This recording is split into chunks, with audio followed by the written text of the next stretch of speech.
We finally see the Witch Queen. A new Saints Row exists. Marvel at this new strategy RPG.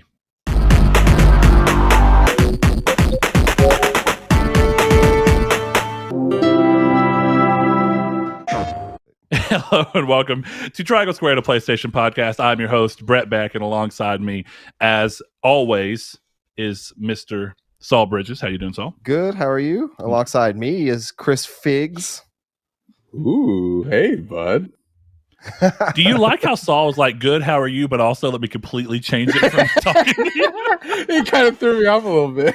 It's cool, though. It was good. I actually like the chain. Being able to have a chain of introducing the next person is pretty good. Yeah. Yep. Yeah. It has to be a chain, because if it's a triangle, then Chris has to reintroduce me, and it just never stops. And then it's just an hour and a half of us introducing each other. A great podcast hosts. April Fool's episode. That would be a fantastic April Fool's episode, actually. And just have the show be called Triangle instead of Triangle Squared. Yeah. Yeah. Be on the lookout for next April, guys. All right. As always, we are going to start the show off the right way. But remember, if you want to stick around middle of the show, if this is your first time listening to us for some reason, we have a new third co-host, Mr. Chris, who I'm pretty sure is going to be edited up above us. We'll see how that goes out. But you can stick around, see where you can find us, watch us if you want to watch video form, listen to us if you want to just listen on podcast services, as well as see how you can be part of our community's take section that we do roughly somewhere middle of the show, where we talk about the community's thoughts on our last topic from the previous episode. So stick around for that. But going to start this thing off. And Chris, you have a little bit of that guest of honor feel to you, even though you're not a guest anymore. You're just a host of honor right now. So I'm going to start off with you, man. What you been playing this week? Ghost of Tsushima Director's Cut, Alien, Fireteam Elite, and you started Apex it without Legends. me? I mean, yeah, I played 2 missions of it. Fair enough. Okay, fair enough. All right. Now, Ghost of Tsushima, coming back to that. One of our peeps messaged me last week and said, I can't believe that Chris doesn't like Ghost of Tsushima and that Saul hates Ghost of Tsushima. Well, hold on. First of all, I never have said I hated that game. Ever. Yeah, no, your words spoke volumes to this person. I guess so, but volumes incorrect. No, I do not hate Ghost of Tsushima. I like Ghost of Tsushima. My problem with Ghost of Tsushima is that type of game should not be as long as it is, and that goes for any game in that series or in that kind of genre. Yeah, and that's why I think almost every Assassin's Creed game's too long. I refuse to play any of the new Assassin's Creed for that exact same reason. Yeah, refuse. Now, Chris, coming back around to you, as we talked about last week, actually, you had this in and out thing where you liked parts of Ghost of Tsushima, but you just didn't want to keep playing it. You kind of messaged me and made it seem like that was changing as you got into Act 2. Has that actually stuck around, or you find yourself waning off of it again? No, I mean, I've stuck with it. Once the rescue happens, I think the game becomes better, but it still has that problem of when you're not in missions and fighting, it's kind of boring. Okay. That's what I think. I don't necessarily think it's too long. I don't really think someone who thinks Days Gone was the best game of last generation can say that a game is too long. But yeah, fair. Yeah, I don't know. I think I have problems with some of the characters. I think the action's really fun, but I don't know. I think I'll finish it because I want the platinum, but I don't know. You messed up already, though, Chris. You should have gotten through it and pushed through on PS4 so that then you can move your save over and pop the platinum a second time. You've messed up on pumping your numbers. Now you're going to have to reverse and beat the game twice to do 2 platinums. Don't put it past me. I won't. I just know that you're probably hating yourself in your head thinking, he's absolutely 100% right. I could have had 2 platinums for the price of 1. Yeah, except I bought the PS5 edition, so I'm like, I might as well play this one. At least I didn't buy the Judgment PS5 one. I wouldn't be surprised if you did. All right, Saul, what you been playing this week, man? Combination of Hades and Breath of the Wild on Switch. Oh, you back on Hades? And yeah, Hades too. And yeah, I figured. Let's see. Other than that, I have played a little bit more Days Gone. I think we talked about that last episode. I can't remember if we talked about it last episode or if that was something me and you talked about personally. Yeah, I don't think we talked about it on air. Okay. Well, yeah, I downloaded Days Gone again, and to give reference of where I'm at, I am helping a friend out who is not in good shape. I think you might have said this last week. Yeah. Because we were talking about Boozer. I mean, well, yeah, I'm helping out like Boozers. You know, I'm at I can't think of his name. That one guy that's kind of a dickhead. Who's Copeland, owner of the camp. No. Let's see. All right, so, you played it more recently than I have. Well, actually, you may not have, Chris. Who are we talking here? Let's remember these names. There's Copeland. There's Iron Mike. It's Iron Mike. It's Iron Mike. Oh, Iron Mike. Okay. Yeah, I was gonna say I him never or thought the of old. Iron Mike as a dick. I just, he knows what he wants, and he's like, these are my people. I will protect them. He's Maybe exactly what I would think a guy called Iron Mike would be. Mike would be. Yeah. As opposed to Magic Mike, and that was exactly what I thought Magic Mike would be. So Yeah. But other than that, like Yeah. I kind of really haven't played much this week at all, other than like the standard Sea of Thieves Friday night for a little bit, and then we played Phasmophobia last night for a little bit, but that's kind of it. Yeah, that's actually about. I did Sea of Thieves Friday with you guys. I got on Phasmophobia a little late yesterday, so I ended up playing like one very hard match or whatever you want to call that mission with Saul, and then we went and actually lowered the difficulty because that was the first time I ever played the game, and he had me playing professional mode, We which all is died way harder. within like 5 minutes of each other. Absolutely, yeah, it was very quick. It's interesting. I'd seen 0 on that game, even though it was like a big sensation kind of late last year when it popped up. It's still cool, and then the update that they just did added a lot new ghost types, some better voice acting and stuff like that. The game's still a little buggy in certain areas, though. We had gotten a type of ghost that's supposed to be really talkative and like talk to you, and it didn't say a word to us last night. It was still cool, but it just wasn't doing what the whole point of the ghost that it was is set to do. But I had a good time with that. I've been on Hades, so yeah, I met some uncles and aunts that I'd not known for a long time and been like, what's up, people? Give me your powers. Pretty good. Chris was correct. Chris knows the games I do like in that style. So 100% correct. Hades is a really good game. So good. It's one of those perfect examples of how take the story away from it, even though that is a great part of it. The game itself is just so fun and rewards constantly trying different things and seeing which things are going to work better for you.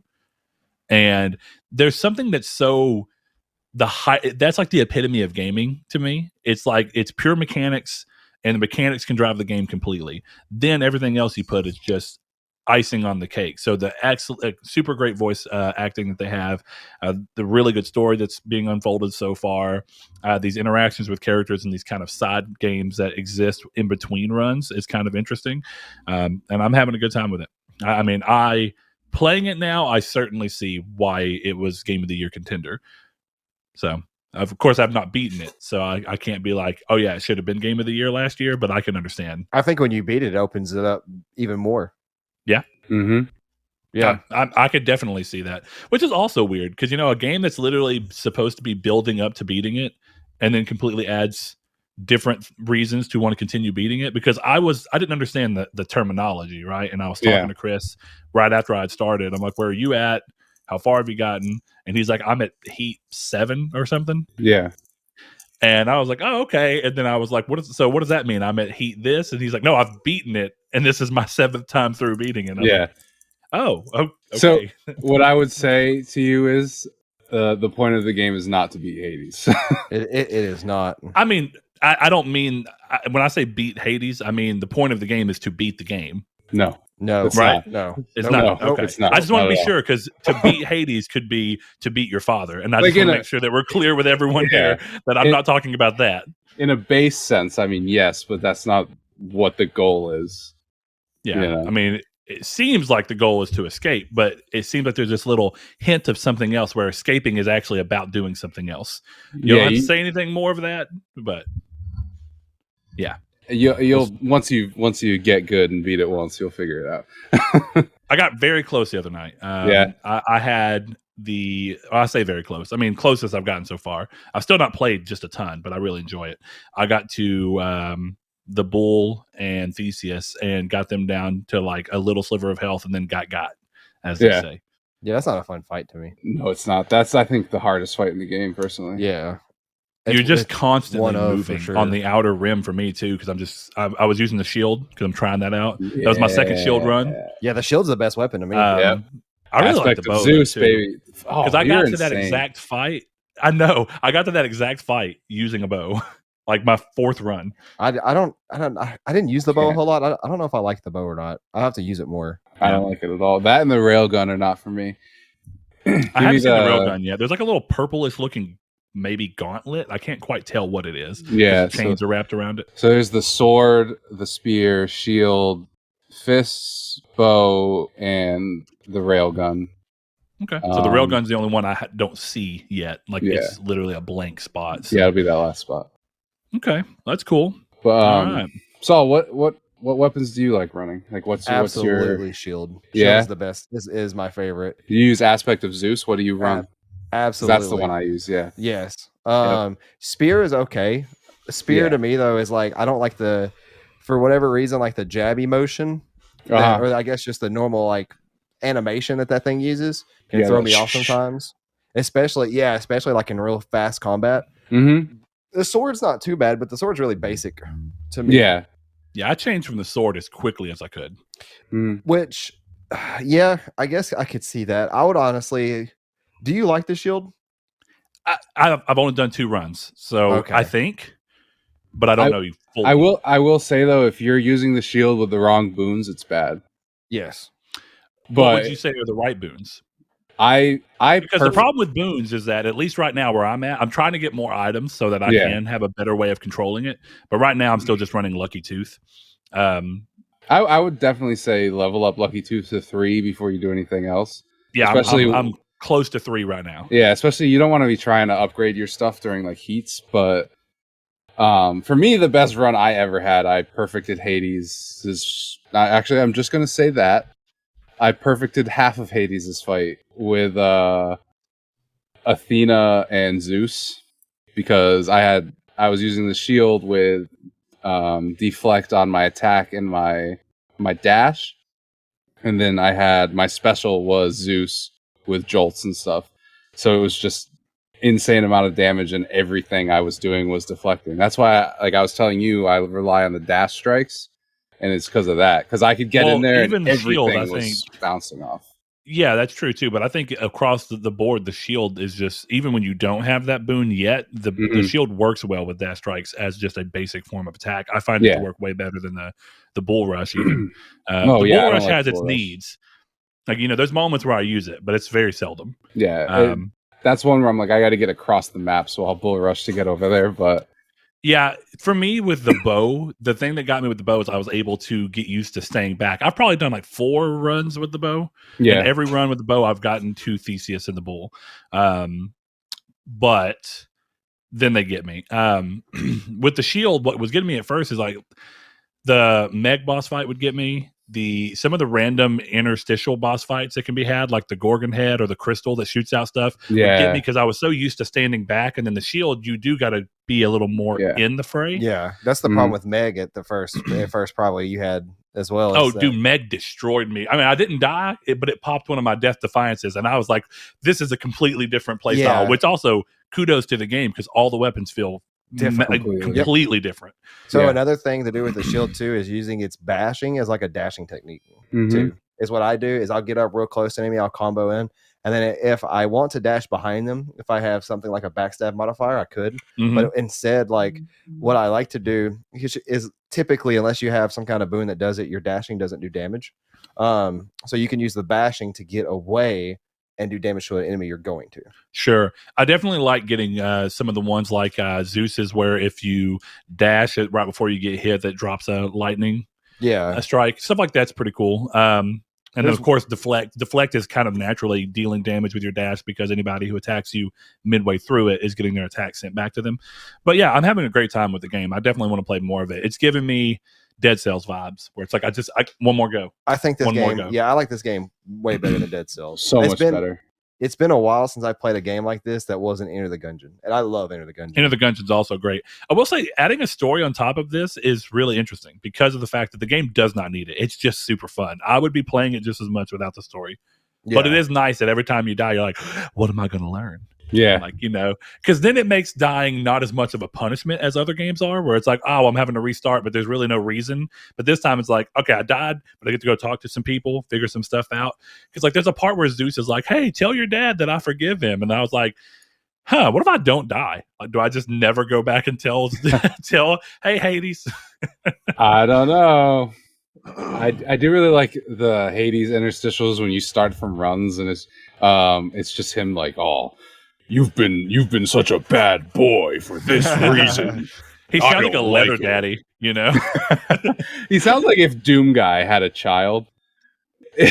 I guess, yeah. It comes off so weirdly sexual to me, where it's like, you've been a naughty boy. Well, that's your opinion. You come back home, Zag. I'm gonna teach you a lesson. Yeah, it's just super weird. I don't know the way he's talking. I'm like, is your kid 3 or is he like is he an adult who's literally getting very close to fighting his way out of Hades? I mean, what's going on here, man? I don't know. It's just he's talking like I'm either a dog, a sex slave, or a child. The more interesting thing is that my brain apparently sees those 3 things as relatively similar. Yeah, I don't know how to take that, but I that's a little hyperbole, clearly, but I'll give you a treat. Yeah. Oh God.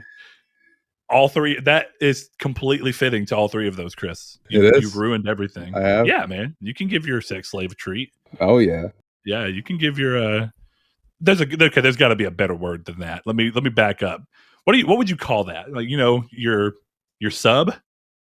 I mean, it depends on your relationship. Oh, that's true. The person who you have could be the dom for you. Mm-hmm. If the girl's hot enough, I'm a sub. Anyway, what's Oh man. Everyone wants to be a little spoon. Speaking of little spoons, we've been spooned some news from Gamescom. There you go. Perfect. All right, well, it's time to move into the news. Remember, if you're liking the show and want to support us and the things we're going to be doing, which is really soon, we're going to be doing a rebrand. I've been looking into different things for that. I'll talk to you guys more about that down the road. To Chris and Saul. You guys too, but you'll just see it when it's kind of done. Anyway, you can go and support the show on patreon.com /Nartech, and you can become a sub. Oh my God. I hate my life. I hate you for that one. Yeah. Good work. Okay, guys, we're going to go ahead and hop into the news. Clearly, like Chris was saying, that most of this week's news is really just about Gamescom. There's not that there's not some other things that happened. It's just Gamescom and all these E3 things. It's about drowning the news. So if you're not at those events, it's kind of really hard to get picked up because all the news is just like, yeah, let's do that. Also, Andrew, is that the absolute loudest bag in the world? Dude, you have no idea. I'm wearing open back headphones, and I'm just like, what is going on over there? It's okay, Andrew. I was just like, what's going on? Is there like a baby being birthed into the world through a plastic bag? So we've already kind of hinted at some of them in the cold open. The first thing up, though, is actually kind of a weird callback to something Chris and I were talking about. And I don't think either of these guys have played the game, but the latter point I'll get to. For those who have, Blasphemous, which is that challenging side-scroller set in the world of, I can't even think of the name right now of the world, but it's a religious world inspired by Catholicism. It's getting a sequel, according to an announcement by developer The Game Kitchen. With this announcement of a new title comes a final free DLC for the game, launching in December, called Wounds of Eventide. The DLC brings the story to an end and unlocks the true ending while adding new bosses, game areas, and items to the mix. Now, this probably sounds very familiar to what we were talking about with Death's Gambit a few weeks back when it was just Chris and I, and that Death's Gambit's so popular, Dead Cells is so popular and has been. All of these games are so popular, and yet they choose to, this is a great thing, but they choose to just keep pumping the game up with more content completely free. And apparently launch the true ending in a DLC.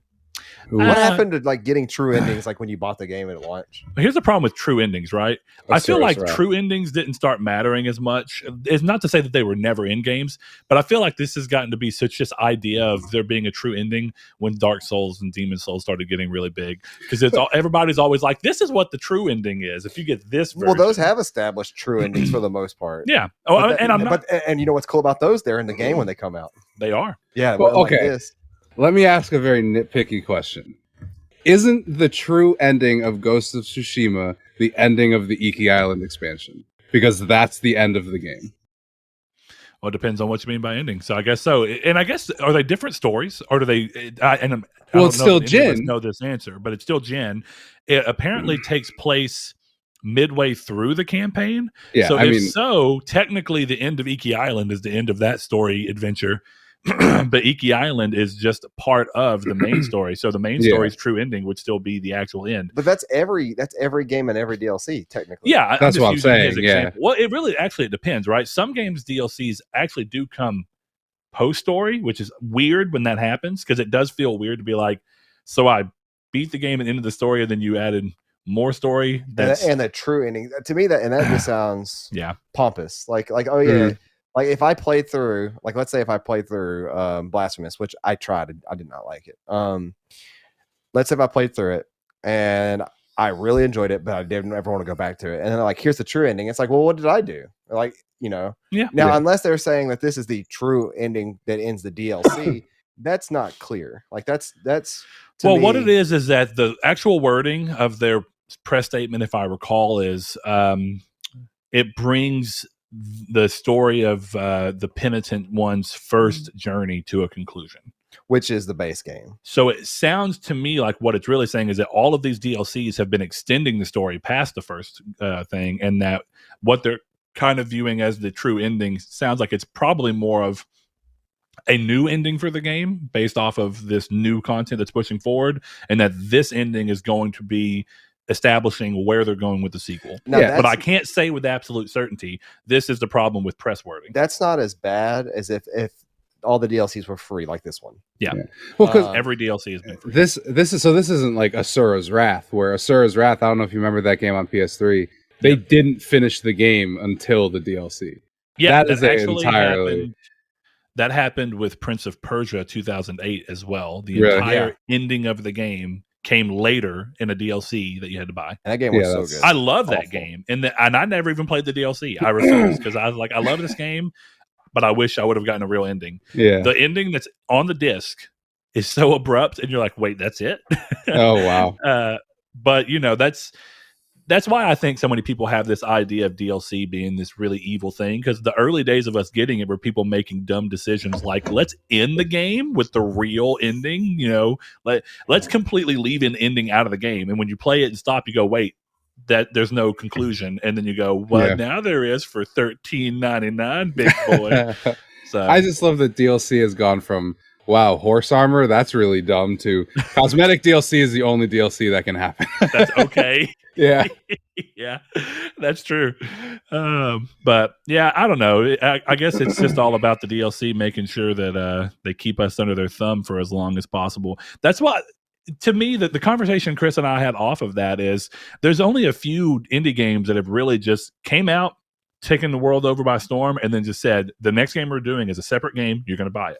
And that's perfectly fine. I don't think anybody's like, Silk Song, that should have been included for free. No. See, I mean, even though the irony there is that was originally supposed to be included as DLC for Hollow Knight. But it exploded so bad. And they were just like, yeah, we're going to make it a bigger, better, and just make it a full sequel. Well, see, my thing is like, if this stuff comes out and it's free, I won't nitpick it. If it's costly, depending on what they mean by true ending, it becomes kind of nitpicking. Do they mean that it's a true ending for this specific character in his arc, and that is told through the DLC, it's continuing on, then fine. But don't end your game as if that character's arc is done. Yeah. And then release DLC for it and then say this is the true ending. No, I will refuse to do that. Just like Kingdom Hearts 3. Kingdom Hearts 3 didn't exactly do that, but it bordered it. It ended fully, but then it came back and was like, if you want to experience the ending with way more detail and understanding, right, pay me $30 and then fight all these hard boss fights. And for those that don't know, that is a requirement in Kingdom Hearts games. You have to have that detail, and like especially if you want to keep like track of the next games coming out. Sure, and actually the DLC has huge implications for the next game. Which that's okay. That's okay. That's fine. I get that. But replaying the entire ending. It's the ending, is that gets me. Yeah. It's really interesting. True ending's such a weird thing in games nowadays too, though, because of how many games have decisions that lead up to, like almost every Sucker Punch game, right? They've had multiple endings, including Ghost of Tsushima. It's all based off of what you decide to do. Now, Tsushima is way less than their other games, but you still have a penultimate decision, whereas in the other games, you just have, I'm either going to end the good ending or the bad ending in their old morality system based games. And then you get to this weird thing of like, you have to choose an ending that's canon to be able to continue a story. And then you're left in this weird thing of, well, you don't have to actually. Infamous 2, if anything, proved that you can literally make a game go forward without deciding that one of the previous endings is there. But if you do something as bold as decide to kill a character or do something that completely changes things, then you have to go, okay, in one ending, these people are alive, and in one ending, these people are dead. So one of these has to be true if we're going to go on and move past. And that happened in Infamous 2. So yeah, true ending and the obsession with that in gaming is just kind of weird. I almost just wish they'd be like, the DLC's ending. Yeah, it goes on, but I think people it's all about marketing buzzwords. I'm sure that even though we're annoyed, there's probably people that are like hype of, I finally get the true one ending. So see what it is. All right, this next thing up, Bungie have finally peeled back the curtain on Destiny 2's next major expansion, The Witch Queen, and has players finally facing off against Savathun, which you may recognize if you played the game as the titular Witch Queen in question. The update adds a new location, of course, a new campaign, more armor and weapons, and as everyone would expect, a new raid. The update also adds a new weapon type in the way of the first-person melee glaive that uses both ranged and up-close combat, a lot like the sword. Switching up, instead of going to the sword's third-person camera, it stays in first-person, which I'm very curious to see, just because if they did this, why couldn't you have done this with the sword? But that's okay. Much more changes come along the expansion and its new seasons, but Bungie went ahead and teased the next 2 expansions, Lightfall and The Final Shape, saying that they will round out the Light and Darkness saga that has carried players through the games for the last decade with a dramatic conclusion. The Witch Queen launches on February 22nd, 2022, and just keep the February window in mind for the rest of this episode because, spoiler alert, everything comes out in February. Saul, you're the big Destiny 2 person, or have been more consistently than anyone else in here. Chris hates Destiny 2. I don't know. I've fallen out of love with Destiny. I just can't bring myself to care. So you're our final bastion here. Does this move the needle for you on Destiny at all?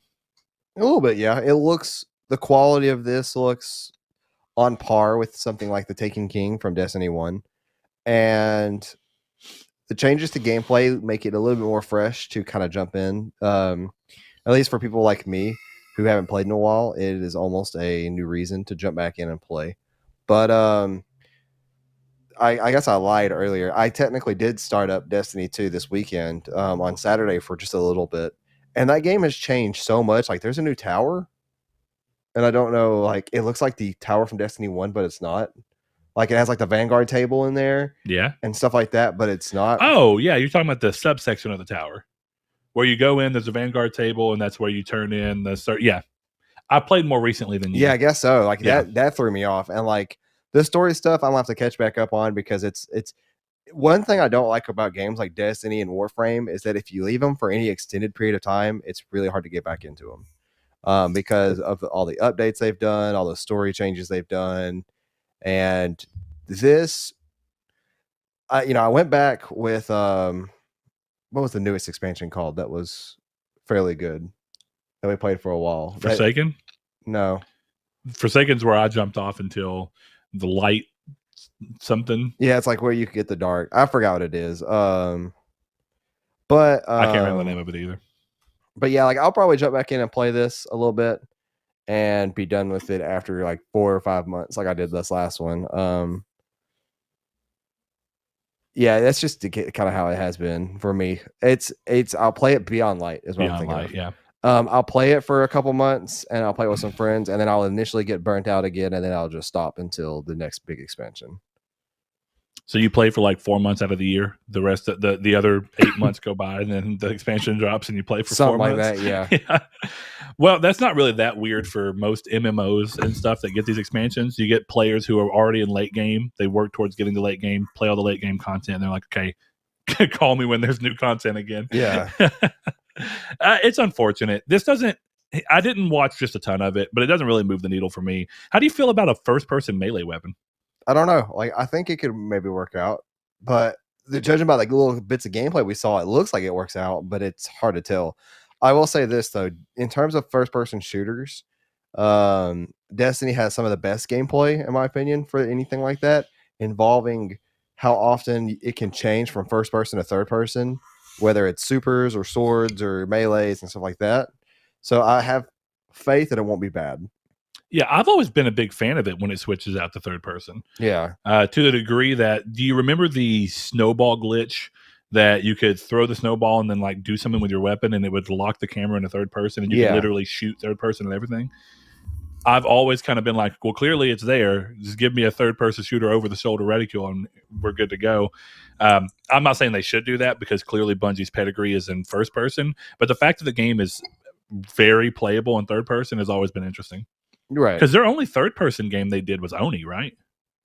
Yeah, pretty sure. Because Marathon was first person, Halo was first person, Destiny. That's all the games they've done. That's all they've done. Yeah. And Oni on PS2, weirdly enough.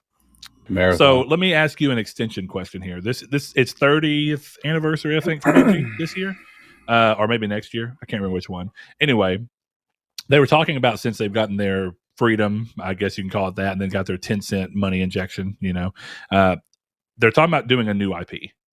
What do you want to see? I don't care in a new IP. You don't care at all. I don't care. No, sci-fi like first-person shooter is like what you would think to say, but that's Halo and Destiny. So other than that, like I don't know what I want to see from them. Do you honestly think they could do something completely different from a first-person shooter? Oh, absolutely. Whether it be good or not, I don't know. Fair enough. I mean, we clearly saw it with Horizon.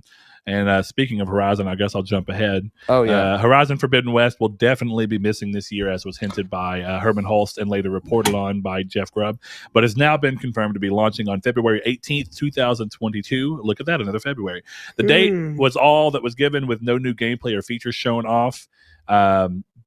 But we did get a surprise announcement with Horizon Zero Dawn on PS5 being supported or updated to support 60 frames per second through backwards compatibility. So that's a new way for new or returning players to come back and experience the first game in its best shape on console, at least, before jumping into the sequel. How do you guys feel about it being nothing shown? Because I actually think that was the right way to go. As much as we're talking about complaints of CGI trailers behind the scenes earlier, we've seen enough of Horizon that I don't think I need to see more. And I don't really want to see too much of the game. More raw gameplay would have been cool. At least like a minute of that, Yeah. But me and Chris both put a yawning emoji on this thing because I am excited for this game, but I am not excited for this game at the same time. Like it got delayed, and I'm like, okay, like I don't care. Yeah, that it got delayed. I will play it, but like I don't care when it comes out. I don't really, I'm hoping that this game changes the slow, not I don't know. The first game was good, but it was good only in terms of gameplay to me. The story was unique, but it was told very weirdly. There was dialogue in there that was weird. There was writing in there that was off. And then of course you had some of the facial animation bugs for it to kind of feel like an odd experience. That's not to say I didn't like it because I platinumed the game. Mm-hmm. So I enjoyed the game. I'm just hoping that this keeps somewhat to its roots in terms of, and I think we've seen that already with the gameplay trailer we saw back with what was it, the state of play that they pretty much got dedicated. Sure. Where it was little human being against big machines. And I love that aspect of anything. Yeah. Like Gundam, anything. And if anything, it looks like it's just going to increase in scale. Yes. Which was kind of the hope, right? From the end of the first game, it's like the Metal Devil. Yes. Yeah. And that's kind of what I want to see. I'm interested that they're going into such a different world compared to the first one. I want to see how that works. But other than that, like I am not super, super excited for this. Chris, did you like the first Horizon at all? Or did you play it really? I beat it, but I didn't get the platinum, so I guess take that for what you will. His opinion's not worth anything. Let's move on. Chris, the platinum getter, did not get the. I'm kidding. My Chris, point was more just I finished the game and then had no interest in doing any of the other crap I needed to do.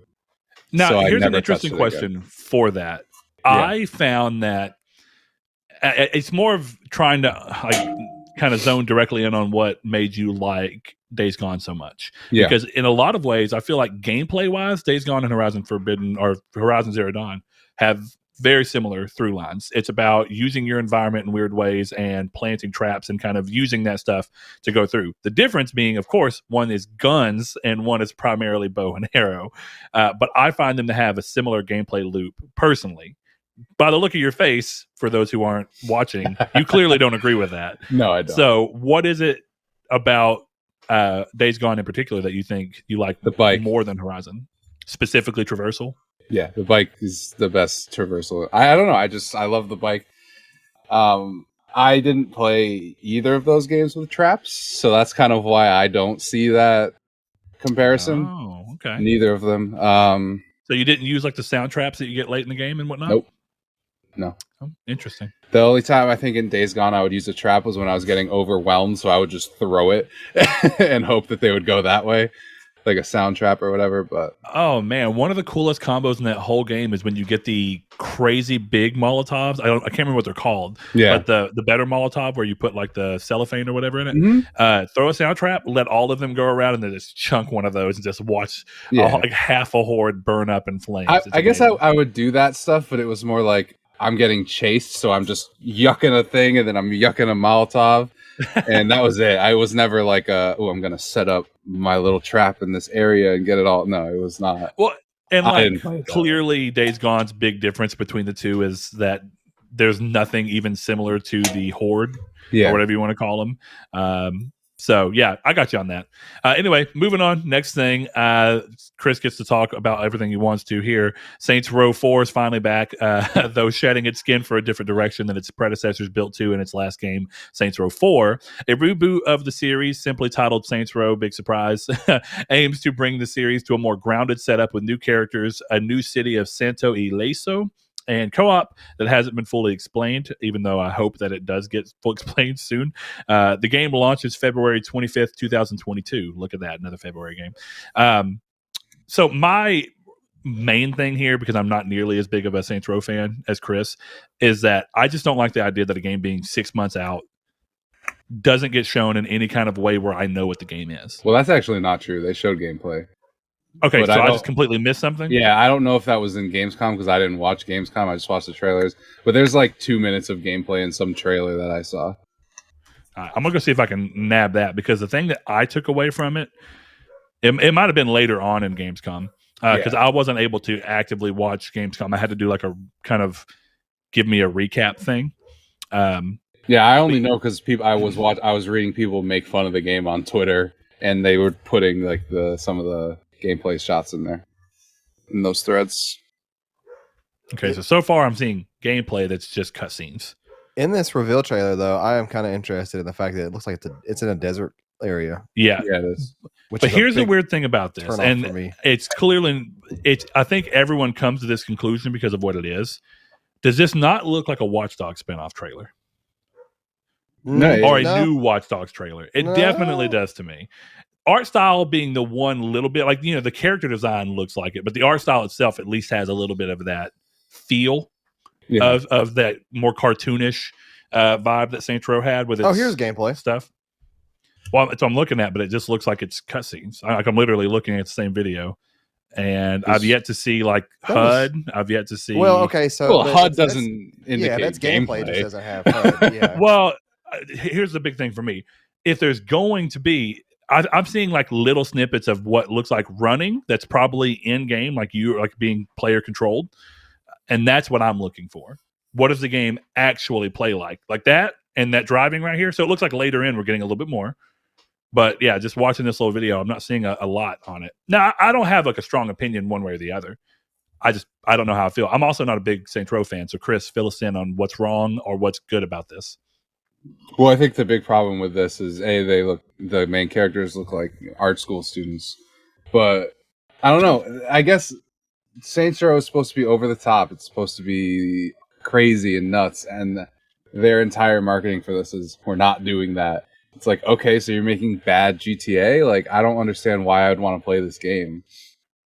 And, I don't know. It's very much, I hesitate to say woke. I don't think that's the right word for it, but it's very much like, we have to kind of censor ourselves. That's the way I'm getting it, I was telling you guys earlier. Like, even the small stuff, like changing the rim jobs auto mechanic to gym robs. It's like, that doesn't even make any sense.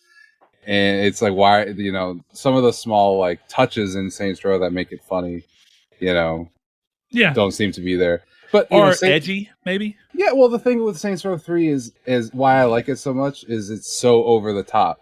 And this game seems to be going away from that. Like, the best moment in Saints Row 3 is jumping out of a helicopter to Kanye West's Power and then skydiving into a pool and killing an entire building of people. That is one of my favorite moments in video games, and you can't get that in a grounded reboot of Saints Row. I don't want that. Would you say 3 or 4 is better in Saints Row? 3. I don't like 4 at all. 3. See, okay. 4 is not really much of a Saints Row game besides humor. Like, actual gameplay is so different because you're a superhero. Yeah. Saints Row is a bad Superman game. Oh, they have a PS5 edition of 3.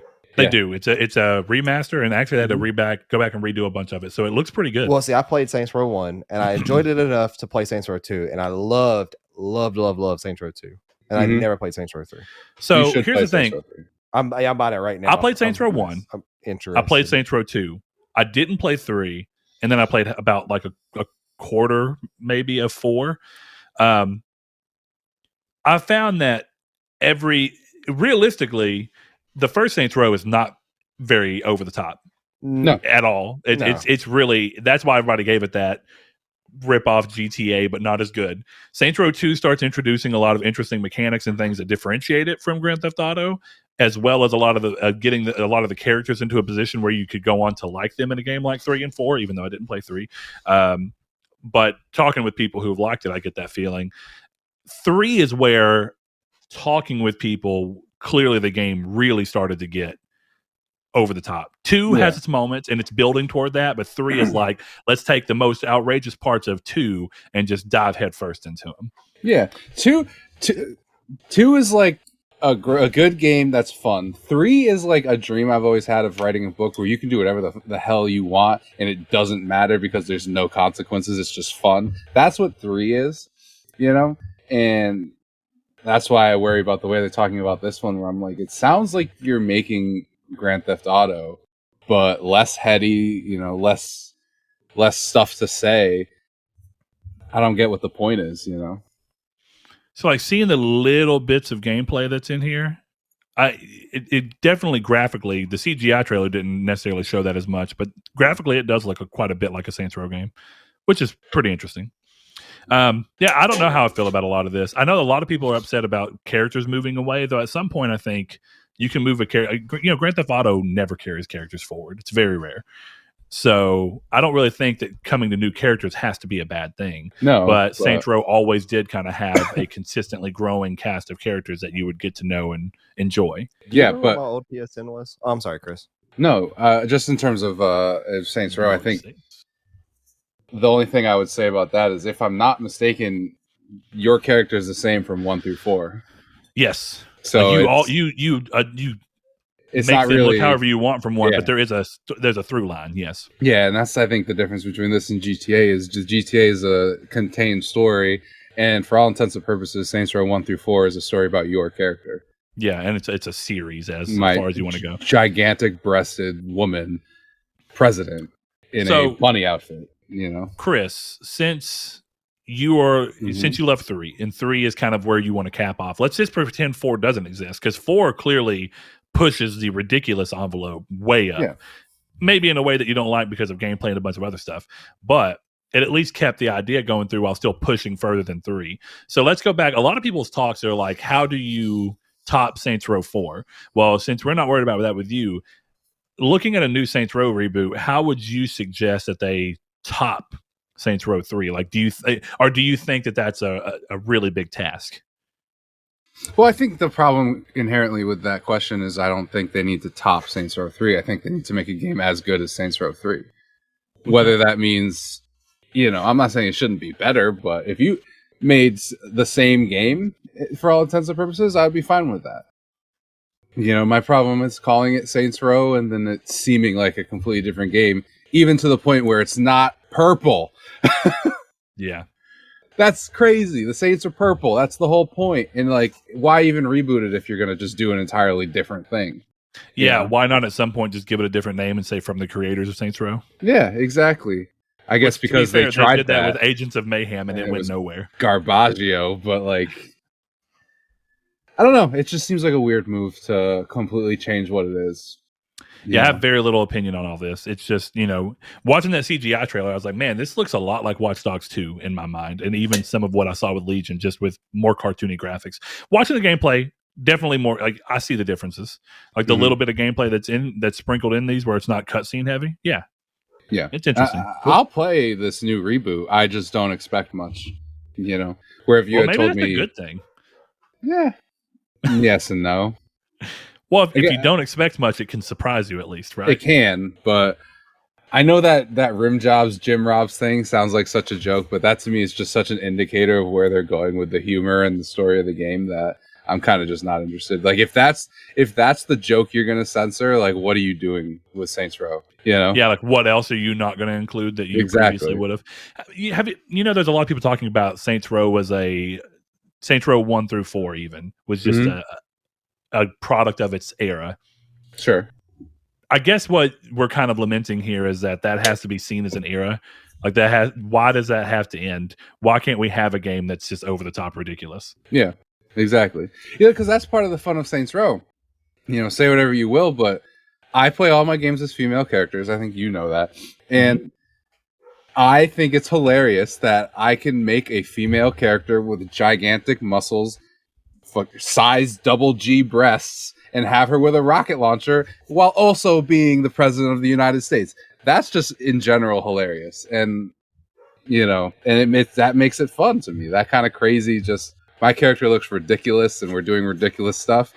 Oh, yeah. I was a guy in Saints Row 4, but in Saints Row 4 as the president, I was so jacked and swole that I could not stop laughing because I just kept thinking like, everybody always used to be like, Arnold Schwarzenegger is going to become president one day. And I'm like, my guy, like Arnold Schwarzenegger pales in comparison to my guy. Yeah. My guy is jacked. And just walking around and I don't know. Every bit of it was ridiculous. The weird thing about Saints Row 4 is that for about the quarter of it I played, I actually liked the character interactions and everything. I just got really bored of the gameplay.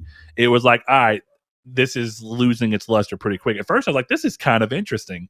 But then I was kind of like, I almost think I want to be riding around in a car and seeing what's going on instead of being like, let me jump to the moon or whatever the heck's going on in this game.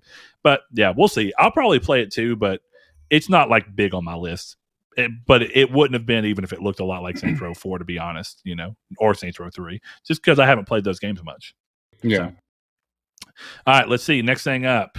XCOM developers Firaxis Games, or Firaxis, that's probably what it is, reveals Marvel's Midnight Suns, a strategy RPG that sees you control an original and customizable hero, teaming up with many of the darker heroes from the comic books, such as Blade and Ghost Rider, but also with a dash of Iron Man and Captain America, so you don't drop your cash cows, to stop an evil witch called Lilith. The game was announced with a CGI trailer, but gave no date. Instead, promising a more extensive live stream on September 1st, which is Wednesday, to show off gameplay. This looks cool. The only weird thing to me was at the very end when they're walking away from the portal and it looked like I was watching a Mortal Kombat cutscene, like when they're adding on to the fight rosters. Oh my God, please give me the XCOM Mortal Kombat crossover for Marvel. Whew. Strategy fighting game? Yeah. Does that exist? No, but it should. I mean, all right, Chris, we got an idea here. Let's make this happen. I'm ready. All right, Saul.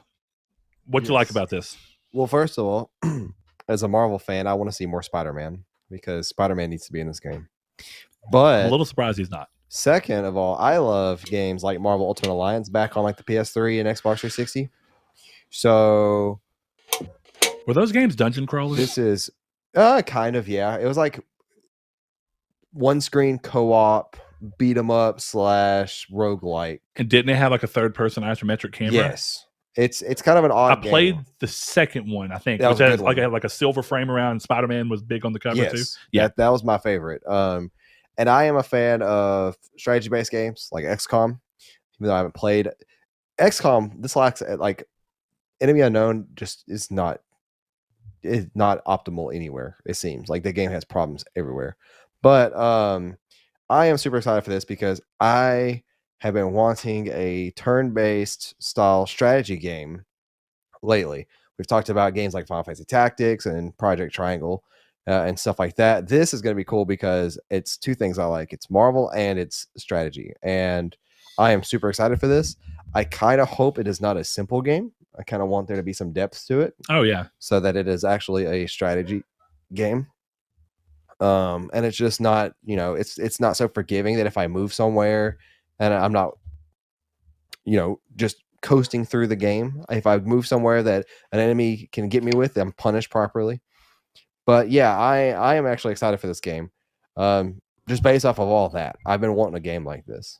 So the RPG elements, they're not clear, right? They're kind of understated in the trailer. But my assumption is that you're going to be able to collect gear and change it. That's what it looked like. I hope so. Putting that into a strategy game, you cool with that? Kind of like Yes. Final Fantasy Tactics, Yeah. looking at it from that standpoint. If I can make Wolverine better or Iron Man better based off their gear, that's another layer of depth that I'm going to love. Well, I don't think you ended up playing the whole game, but it ended up being an interesting thing for at least local play that Injustice 2 added like gear for fighting games. Yuck. I don't think it was good for multiplayer purposes, and I think that competitive probably blocked those, but it was an interesting idea, if nothing else. So putting stuff like that, which to be fair, strategy RPGs have had stuff like that for a while, but having that element in it can be pretty cool. I could just easily see it being hero based and not doing that. Chris, how did you feel about it? This is my most anticipated game of next year by far. By far. Well, I'm a gigantic XCOM fan. I'm a gigantic Firaxis fan, and then I'm a Marvel stan. So this is everything I want. You want to flash those Moon Knight comics, or did you already do it? Oh, you mean these? Let me back up. Not comics, graphic novels. My Moon Knights and my entire shelf of graphic novels. I'll say those actually might be comics. I couldn't tell. Yeah, these they're collections. There are 5 issues each. That's what I figured. Yeah, little graphic novel collection style. So, Chris, you said you're an XCOM fan. Let me ask you this: Did they fix an Enemy Unknown? Because when I played it at launch, it was broken. They fixed it for the most part. Yeah, it's still borked, but not as bad. Was XCOM 2 better? Yes. Yeah. To me, yeah. Absolutely. I heard a lot of people say that, so I was curious. XCOM 2 is the one I put the most time into because, as Saul said, XCOM 1 is broken. Wasn't there like some kind of side XCOM game that wasn't a turn-based game? I have no idea. If there is, I never heard of it. Yeah, something XCOM does that I think is like, or maybe it's coming. I don't know if it's revolutionary. I don't know if Chimera Squad has done this. Is that the fact that like you get to like your crew management and like how if they die they're dead, it's permadeath. It's fantastic. Yeah, never mind. This is still turn-based. So, but it was another game, XCOM Chimera Squad. I never played it. Yeah, it came out last year, 2020, April 23rd. I just remember hearing about it. Anyway, I will say I'm there's a lot of stuff in this game that makes me happy in terms of we are not getting. It doesn't seem like Moon Knight's in the game, which I love Moon Knight. I'm not saying I don't want him in the game, but it indicates to me that Marvel isn't like shoving these tie-ins into the games, Oh yeah, Moon Knight would be perfect for that. He's got a show coming up with Oscar Isaac. So Moon Knight does? Yeah. I did not know that. Yeah, it's a Disney Plus show. Yeah. Oh my gosh! It's got Oscar Isaac playing Moon Knight and Ethan Hawke is playing someone. What's the actual name of it? Moon Knight. Is that it? Yes. For some reason, I feel like I remembered it having like a sub name or. I haven't heard it, but. It's been so long since the original announcement that I don't remember. But yeah, it's been announced for like a year and a half, maybe. It's just it's that long line of we'll get to it eventually. Yeah. Is this fan art? I don't know that art there though. Tell me that doesn't look like the white Nightingale armor from Skyrim. That kind of actually the Nightingale, yeah. Yeah, I mean that Moon Knight does look like that. Yeah. Now, Chris, while we're talking about character designs and stuff. One of the biggest things that was interesting here for me is that unlike Avengers, where they didn't have what I consider to be very original character designs, almost every character design in this looked really cool, but like that looks fresh. That looks like an interesting new take on these characters instead of being like, hey, here we are. Let's just make this character look almost like, and here's the thing. Crystal Dynamics kept being like, well, we weren't trying to make them look like the movies, but no matter what you did, it looked like you were kind of making them knock off movie people. I don't know. I didn't get that feeling from this. I don't know if it was the art style difference, not trying to look as realistic and leaning a little more into that comic book style, or what. Yeah, I mean, I don't know. That's a hard thing, right? Because when you're talking about comic book characters, they all have a look, right? So if you're going for the realistic, real world look, which the MCU and Avengers did, they're going to look the same. To a degree, yeah. Yeah. Whereas this one, I think, is, like you said, it's more rooted in the comic books, so they can all look a little bit more stylized, I guess. But yeah, I don't know. I have trouble faulting Crystal for that because, I mean, Black Widow is a white redhead. Like, how much can you really do with that? You know what I mean? Like, I mean, you're right to a degree, right? That's why I've said for a long time that I'm happy with the Spider-Man games we're getting. They're really good. Yeah. But in my ideal version of a Spider-Man game would be to completely drop the photorealistic look and just lean into that like Spider-Verse style, look like a comic book in motion. That would be super sick to play in real time and see rendered out like that. But it's probably not going to happen. No. So I will say, and this is just complete speculation, but I'm going to be willing to bet that Spider-Man will be a DLC for the PlayStation version of this game. Yeah, I mean, it wouldn't surprise me, and then people will be upset all over again. So we'll see what happens. It's going to keep happening. Yeah, unless Disney literally like swallows up Sony, which please don't do. Well, that rumor floats around like every year and a half. Disney's going to buy Sony just so they can get Spider-Man rights back. They're going to buy the whole company just for the one. You know what, man? They did it with Fox. They bought Fox to get the Fantastic Four and the X-Men. So, true. But you also get a bunch of other stuff out of that too. Like what? Predator that they're going to sell off anyway? That'll be the interesting thing. See if they do. They did it for the X-Men. That's all they did. And you know what? I bet you Fantastic Four movie and the X-Men movie make all their money back tenfold. So it doesn't matter. I can see that too. But Fox is also just primarily an entertainment like conglomerate or whatever you want to call that.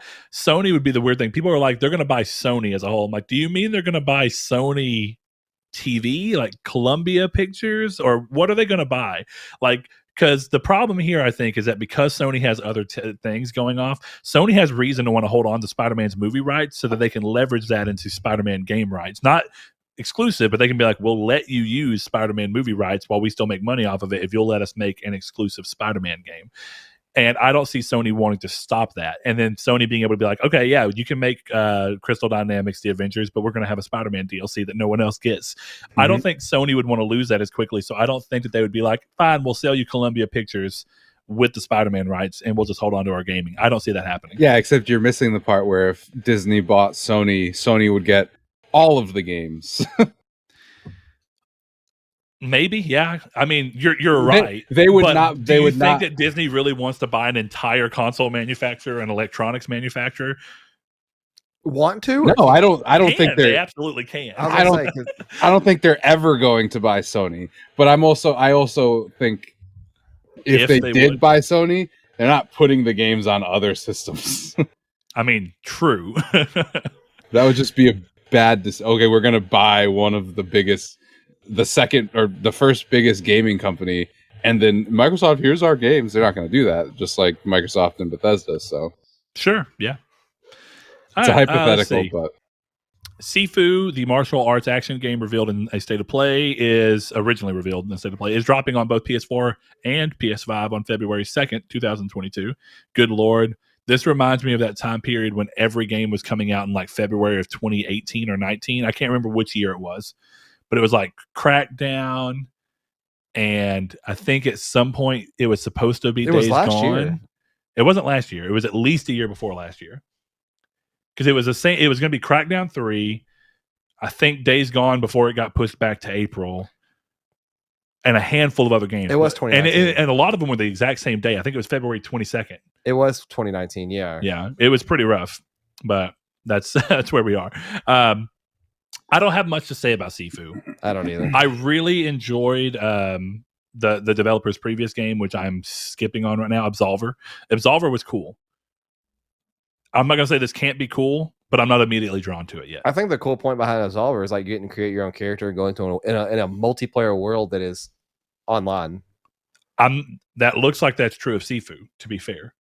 Yeah, but that's the thing about it though, is that we've already seen it. Yeah, you're literally just experiencing the same idea through a different lens. Yeah, why not just make Absolver 2 or something?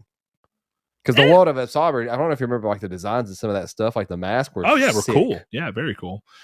I love that game. Chris, did you play Absolver? No, I did not. Didn't think so. Seafood not moving the needle for you, right? Not even a little bit. All right. Then the last thing we're going to talk about, the new PS5 model we discussed weeks back with a change to the stand design and a slight weight reduction, has been compared to the launch models by YouTuber Austin Evans. Both models he compared were the digital editions, so this is really only looking at that. But the only noticeable difference found inside the machine was a smaller heatsink in the new model, responsible for the weight reduction. He clocked higher thermal temperatures for the new model, around 3 to 5 degrees higher Celsius. So it's interesting to see Sony make this move. This is probably motivated by profits. Sony had been looking at and struggling with keeping the cost of the system down due to their cooling solution. And we heard just like earlier this month that they were not selling the console at a loss anymore. So those two things seem to line up. I don't know that this is a big deal unless PS5s start overheating, but it at least sounds like this is one of those weird examples where from at least the thermal side, the launch PS5 is better than the new one. Yeah, which is weird though. It's like, why, like all that for weight reduction? Well, I think weight reduction is a byproduct of actually saving money because of how much money has to go into the materials needed for the actual heatsink. Because there's a bunch of copper and whatnot using that, and True, metals are up right now. At the same time, I'm curious as to how much money they are saving versus any overheating problems I have. Not saying we're gonna have overheating problems. Yeah, I mean, I hope we don't. Speaking of which, my assumption is that they've tested and got to the point where they realized they didn't have to have it that big, and that they probably overkilled it at first to be sure they didn't have launch day problems, and then slowly worked their way down to the cheaper version of it. But I think that's about it there. I don't think anybody wants to talk anymore about that, right, guys? Yeah, it's kind of, for me, it is what it is. Yeah, it's just kind of, I'm curious because it's from Austin Evans. For those that don't know, just like Brett said, he's just a YouTuber who does like unboxings and tech videos and stuff like that. So this also isn't exactly like a leading, kind of person to go with when it comes to this kind of stuff. Not saying that it's wrong, but saying like until we get more of these coming out that this is a problem, I wouldn't even worry about it. Or that it is a problem, because his video is not saying that it's a problem so much as it's a fact. Yeah. It's like, here's what's going on. It's up to you whether this matters or not. Let's hope that there's not a problem here. So we'll see what ends up coming of it. So I guess for that, we are going to go into the community's take section real quick, where we talk about our last episode and hear your guys' thoughts on us and see how you challenge us or how you agree or disagree with us. So over on the Discord, one of our patrons, Josh Ayers, when in regards to the question being, let me go back up to it real quick. It was, how do you decide what makes a game worth its asking price for you? To that end, where do you feel remasters should come in price-wise? Josh Ayers, our first one, he says, remasters of games shouldn't be full $60 USD, especially games that came out 1 gen ago. They haven't done much but upscale. Full remakes can be 60 to 70. They are a different product made from scratch. How I see worth is I will play this game for more than 5 hours. If yes, it can be $60 as long as it's a good 5 hours. If a game is more than 5, why not? Where I have troubles is when devs have games worth so little. It's like, why is your time worth so little? It can't be a good game then, in my opinion. So I think he's talked about this before. When he sees games that are priced at $20, $30, he goes, well, they must not have thought their game was worth 40, so therefore I won't put it on the pedestal there too, and I might miss it completely or wait till it's on sale to give it a try, because they clearly didn't value their game up enough. I don't completely agree with that particular opinion. I think it's an interesting one, but I think it's that I do think the developers are like, this game is worth 20, but they know it's worth 20 and that it's a value at 20, instead of being, I'm going to put it at 40, but really it's not a value at 40. So yeah. I don't know. It's a hard thing for me to look at, because in a sense I agree with him, but at a certain point it depends, right? Because I don't know, and just what I do when I do write my book, if I self-publish it, that's a $4.99 book, regardless of how long or how much I think it's worth. You know what I mean? So I guess it depends. Yeah, I mean, I think a lot of the times these games are people who are coming in with their first games ever. And they're looking at more of, if we price it this way, there's a higher chance of making a return on investment and doing well.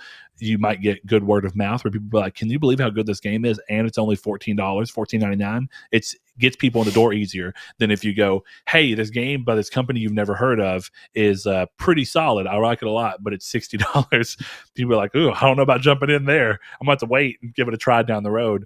I think things like that matter. I can definitely see like Team Cherry with Hollow Knight being like, all right, let's be a little conservative with our pricing here, see what people think about it, and then we'll kind of go from there. Like, it'd almost be interesting to see Silksong be like, hey, we're a bigger and better game, longer, more stuff's in it, and instead of the $20 that we charge for, or $25, whatever it was for Hollow Knight, this is going to be a $40 game.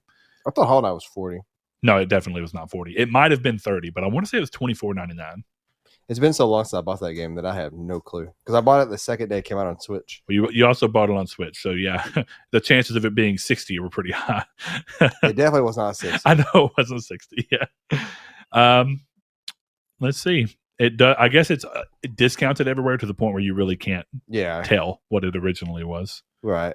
So. And the only thing I disagree with Josh on is the 5-hour mark. I don't think that. That's a bold opinion. I like it because I'm actually agree with it. I don't. I don't think 5 hours is good enough for $60. Not in the least bit. That's the math does not work out there for the value, in my opinion. That I can't tell you a game that I played 5 hours for and I was done with, and I'm like, you know what, that was worth $60. I can't name a single one. Yeah. Well, I don't think very many games hit that window anymore because people are so scared of being told that it's not worth it. So I don't think you see it very often. Where I really mean I agree with them is insofar as I would be okay in this hypothetical sense of a game being 6 hours, being $60, but when I play it and go through it, I'm like, that was like a transformative 6 hours for me. Awesome. See, no, like I'll stick to my guns with like games like The Order. That game should not have been $60. No, I agree that it should have been $60 just comparative to everything around it. That was a great $2. Yes. See, the value, the value of that game, in my opinion, should have been valued at 40, and I got it for 10, I think, or 20, one of the two, and I platinumed it, and I platinumed it within 8 hours. Yeah, and that's having to go back and get collectibles after beating the story. So. But will I say, was it worth that money? Sure. Absolutely. Shafe Dog on Discord, he says, in those cases, if it didn't catch my attention or appeal to me before, then flashier looks and presentation aren't going to sway me. That's actually a second half of something else. Are you sure? Yeah. Yeah. That's it. Because I asked him a question about remasters. Yeah. Well, he says, if a game is in a genre I like and it seems to have something new for me to experience, then I'm okay with asking price, and I'll typically grab it at launch. As for remasters, there are so many factors involved. How long has it been since the original? How much work are they doing? Did I even like the original game? And if I did, do I want to take the chance of ruining the nostalgia I have for the original? Most of the time for remasters, I wait for a deep sale because I have played before factor. I also like how Brett asked a question and the community's take Discord when there is a discussion for it. It was to get the rest of an answer. Uh-huh. Hey, do what you will there. I asked a question because I thought it was important to understanding where he came from on that. I'm sorry, Saul. He makes sense. Like, honestly, the nostalgia factor, I don't think has ever been a thing for me. If anything, it has made me more excited. So for games like Ocarina of Time 3D, when I saw that, I was like, okay, yeah, there's nothing they could do to make this game worse. Which fair. Yeah. Which for me, I said the same thing about Majora's Mask, and they kind of did, because they did something they did not do in Ocarina of Time 3D, where they changed boss battle mechanics in Majora's Mask 3D, which I still am kind of disappointed in to this day. Yeah, nostalgia is a weird one, but I think like he says, it depends on how old the game is to a degree, because I can see games that you've not played in like 25 years and that you really just haven't played and it was more niche and you're like, I love that back then. But do those mechanics actually hold up? We all kind of know, because it gets talked about constantly and brought back up, that a game like Ocarina Ocarina of Time still holds up in most of the ways that matter. You could still totally play that game. Well, what's crazy is let's go with your example, Tom, and let's go 25 years. Links to the Past. Yeah. Absolutely. Yeah, and some games are timeless. They're made well. Still holds up to this day. Yeah. But then there are games that I love that are not as timeless. I still love them and I enjoy them, but if a game came out with those same mechanics today, it would flop and fall on its face. You know what I mean? Most PS2 era games. Yeah, most. Yes. Most of them. Yeah. That's the ones where I see them trying to replicate, and I'm just like, you know what? This is just. It's like what Liam said with the community's take last week of any 3D action game in terms of like how it plays. And he gave SOCOM as an example of like the game plays way more difficult than it should for anything compared to now. Yeah, it's like that contextual thing where because you've played newer games that have gotten better over time, when you go back, you're like, I didn't realize how bad this was at the time because there was nothing better to show how much better it can get. And you know what made me realize that the most was trying to play the Metal Gear Solid collection on Vita. Awful. The biggest problem with that is that almost every system that those games, the collection came out on, did not have. It was that they didn't have pressure sensitive buttons and all these different things, and it was just weird. I mean, it was kind of like when they did Snake Eater on 3DS. It did not work. I forget they did that. You couldn't play it. Like, I mean, you could, but it was not optimal, and it was just so much harder than it needed to be because they were trying to make a game play on a system that it didn't really need to play on. Well, that's why Bluepoint needs to remake them. Yeah. Well, we'll see, because a lot of that comes down to people being mad when remakes and remasters like really change controls. Do you remember people being like concerned and upset before the game came out that Bluepoint had announced that some of the controls for Shadow of the Colossus remake were going to be adjusted to make them feel more modern? To the point where the game launched with a version where you could completely go back to how it felt on PS2 if you wanted to, just because it's there. But I think most people realize, you'd rather the game look, play, and feel like your brain remembers, but not actually be reminded of what it really plays like. Yeah. Because when you really go back to those PS2, you're like, oh, I didn't remember it being this rough. That's a problem people had with The Last Guardian, too, is that, what was that thing's name? Trico? Trico. The beginning of the game, he controlled off, like his controlling of him was like a dog that was not trained, which is point of the game. Is it a point that I like? Not necessarily, but people, they attribute it to like, this is like Shadow of the Colossus. I'm like, yeah, it shouldn't be like that though for a PS4 game. Yeah, it's weird because it got a lot better as it went on. But even like your general character control was just loose, which is it's true. It goes through eco and everything, but it's certainly different. It's like wavy. Not wavy. It's kind of like when people talk about like floaty versus floaty mechanics in platformers versus like precise ones. Yeah. I would say that's probably the closest thing I can think of there, is that the characters just feel a little noodly. Like they feel like when they run, like they got a little bend to their spine and stuff. That's why I didn't like Blasphemous, actually. They feel weird. The game did not feel good to me. Yeah, feel in any game is a big part of it, right? I mean, if it doesn't feel good to play, the rest of it almost doesn't matter. Chris, any thoughts on any of that? I mean, you guys for the most part covered it. I don't have much. It's hard for me because I get where everyone's coming from, but I don't really agree with anyone. So, all right, we'll see if we can get someone else to challenge you. Awesome Dave 1337 over on Discord. He says, for me, if I'm going to pay asking price or launch price for a game, it needs to either be a genre I absolutely love or a series I adore. I had no qualms about paying $70 for Demon's Souls or Returnal because I love those two types of games. If it's something I'm unsure of, I'll wait for a sale. As for remastered prices, I feel like $40 is usually a good price point because I know some work went into the game, but they were just expanding or polishing something that was already there. Yeah, that makes sense. That's kind of what I'm pretty much right on the money with that one. That's where I'm at.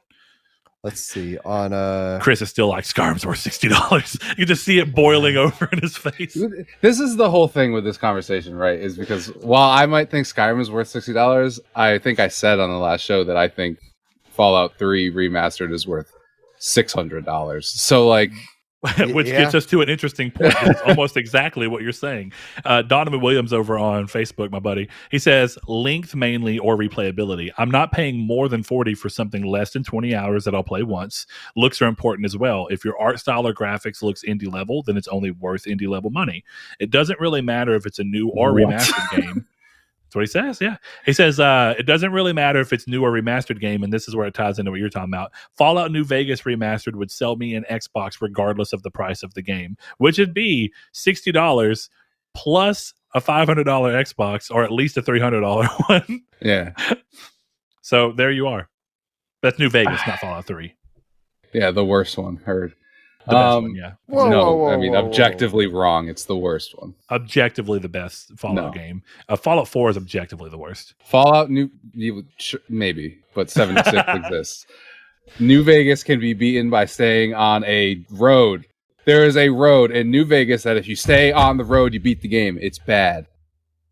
Bad map design. Is that a thing? I've never heard of that. It's 100% true. That's what the speedruns for them run. If you stay on the road, the game ends. That's how speedruns for that game work? Is that what you just said? I mean, yeah, it's okay. Let's push a little bit out. What Chris is saying is that there's basically one path that you follow. And there's literally a paved road. Yes. Everything that needs to happen for that game's main storyline happens on that paved road. Can happen on that paved road if you just keep walking along it to where the final goal is. It's not that you literally just stand in one spot and beat the game. But it's basically an open world game that if you wanted to is the most linear game in the world. I've never noticed that. I played that game like 3 times. Well, because no one plays those games that way. Yeah. But you technically can. Whereas if you look at Fallout 3, you come out of the vault and you have to go to Megaton, which is this way. But this way, you got a whole bunch of buildings and you're like, which way am I going to go? I'm going to go this way. Oh, I just spent 40 hours doing absolutely nothing because the game has directed me in these multiple directions. Yep. And New Vegas goes, hey, guess what? There's paved road. You can go this way and beat whole game. Sucks. That sucks. You turn on the vault and you head left and you're like, here's a supermarket that's old. Let me go in here. And you're in there for like 10 hours getting loot. Exactly. All right. Let's see. I think one was done over on Twitter. Let's go see. Zayden, who I'm pretty sure is Richard. It is Richard. Says $40. That's his entire answer. So all games are worth $40. All remasters, $40. All things priced $40. You know what? He was going to get a Switch. I'm not going to lie. I would actually be okay with that. If every single game, even games that are normally $15 were $40, and then $70 games were also $40, whatever. Yeah, I was going to say that like definitive everything is worth 40. I'm like, yeah, okay, that's fine. Sure. You're wrong, but sure, I guess that's fair. This one's interesting. This is our buddy Ryan Sweet Tuner Jones over on Sweet Tuner Joe. Sweet Tuner Jones. He says, I'm fortunate enough to be in a position where price isn't really my concern anymore, and I'm old enough to know what I like. So I just buy whatever I want. For me, it's a time thing. Even being set in my ways, there is still plenty I don't play due to time constraints. Mm-hmm. Which I knew this was going to happen. The interesting thing about gaming and how wide the swath of people goes is that some people have a lot of time, or at least view themselves as having a lot of time to fill with gaming, and other people feel like they don't. So you get this thing where people are like, why does every game have to be 40 hours? And then other people are like, why is every game not 40 hours at least? And you have this back and forth that kind of happens where people value their time differently. And some people are like, I just don't want to spend 100 hours in Assassin's Creed Valhalla. I would rather spend 12 hours in Ratchet and Clank Into the Nexus. Yeah. Or something, you know what I mean? So, or Rift Apart, whatever. But yeah, it's an interesting thing. Thanks for the answer, Ryan. Hope you're doing well, buddy. Yeah, good luck on that hurricane that's heading towards your way. Yeah. If you listen to this beforehand, be safe. Be safe. Jason G over on Twitter, he says remasters should be $40. I'd be willing to accept the $60 price tag if it wasn't a trilogy like Ezio Trilogy or the Mass Effect Trilogy, but a single game remaster, $40. A remake, however, that's full price. So it seems like a lot of people are kind of looking where I'm at, where amount of work that goes into it seems to really hit people on the value. Which is kind of what I thought even the market tests are. But I wonder, because, a lot of the times pricing for games and stuff is kind of looked on focus test. Bring a group of people in and be like, what would you pay for this? Mm-hmm. And kind of get as close as the company's comfortable with, as close to the number as the people were comfortable with, and kind of go. But at the same time, if you're people like Nintendo, you can kind of just pull the trigger and be $60 is the price for the game. You're either going to buy it or you're not. Yeah. Which kind of goes back to Richard's $40, right? If it's just, listen, all games are one price. There might be something to that. Yeah, I don't know. All right. I don't think I want to get one more. I'm going to try and get one that's a little different and see. Let's see. See if I can find one that really is kind of on the other side of things.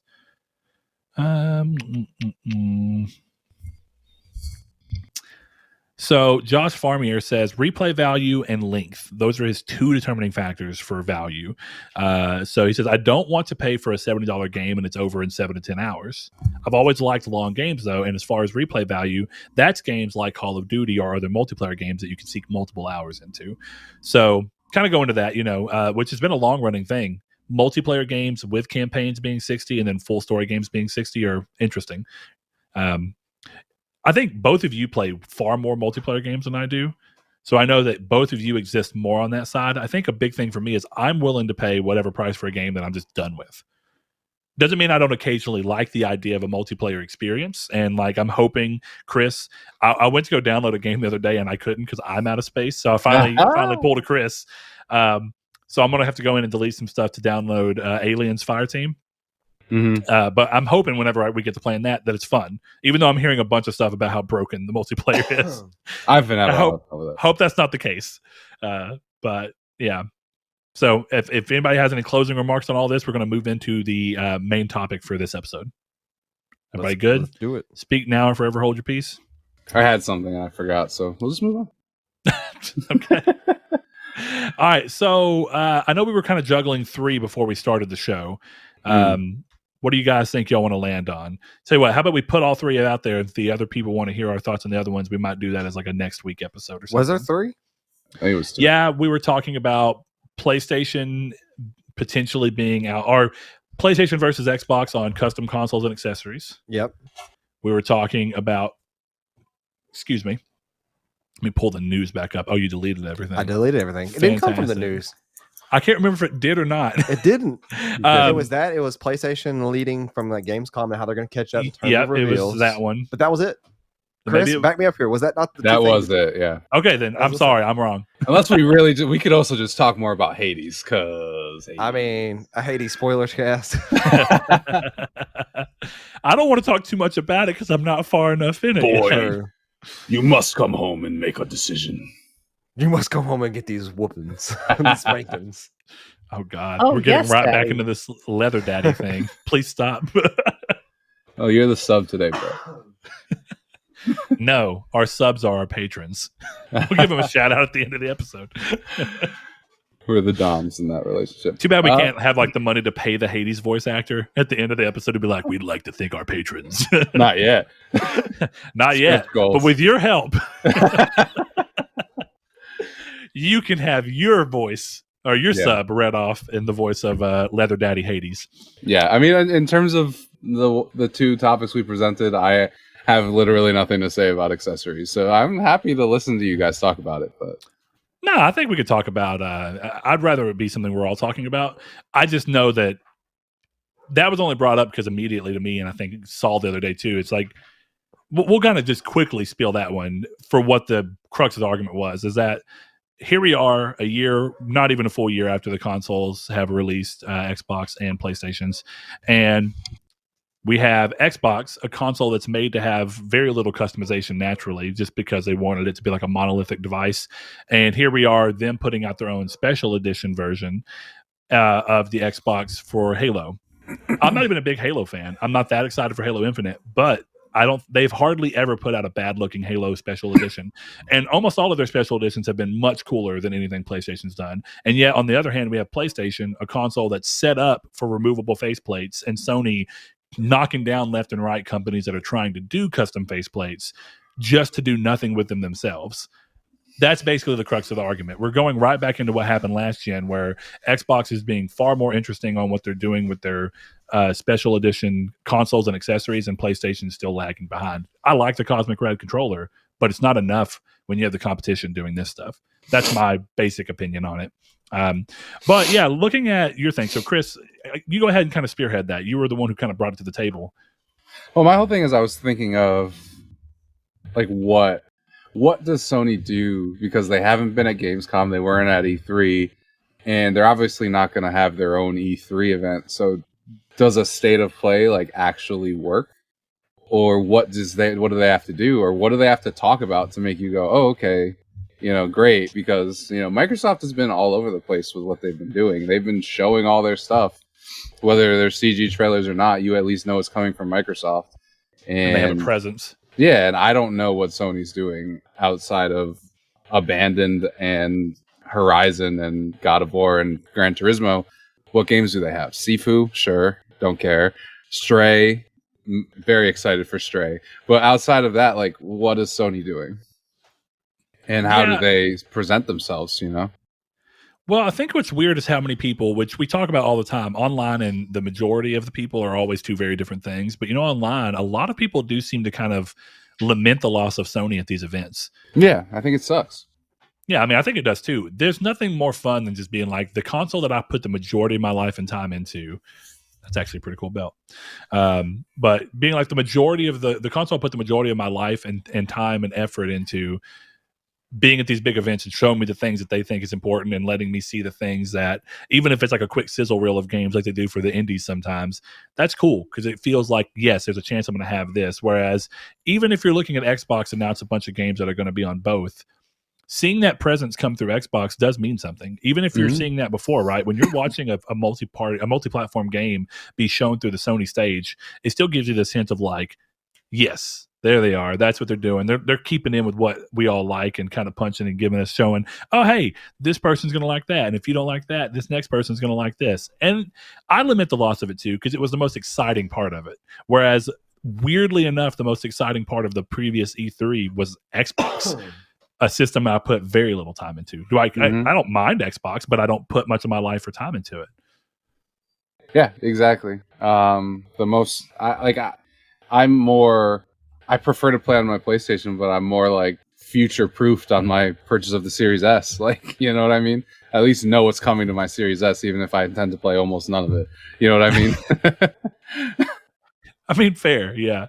Saul, where are you coming in on this? I mean, do you think it matters that Sony's kind of just taking things into their own hand? And the thing I think here is that they think it looks like that they're taking the Nintendo approach, but I don't think that anybody actually agrees that it's matching the Nintendo approach. It's definitely not matching the Nintendo approach. That's for certain. I spoke about this before, and it's kind of the same thing in a way of like, so like when Sony first announced they weren't doing E3 anymore, I was like, this is stupid.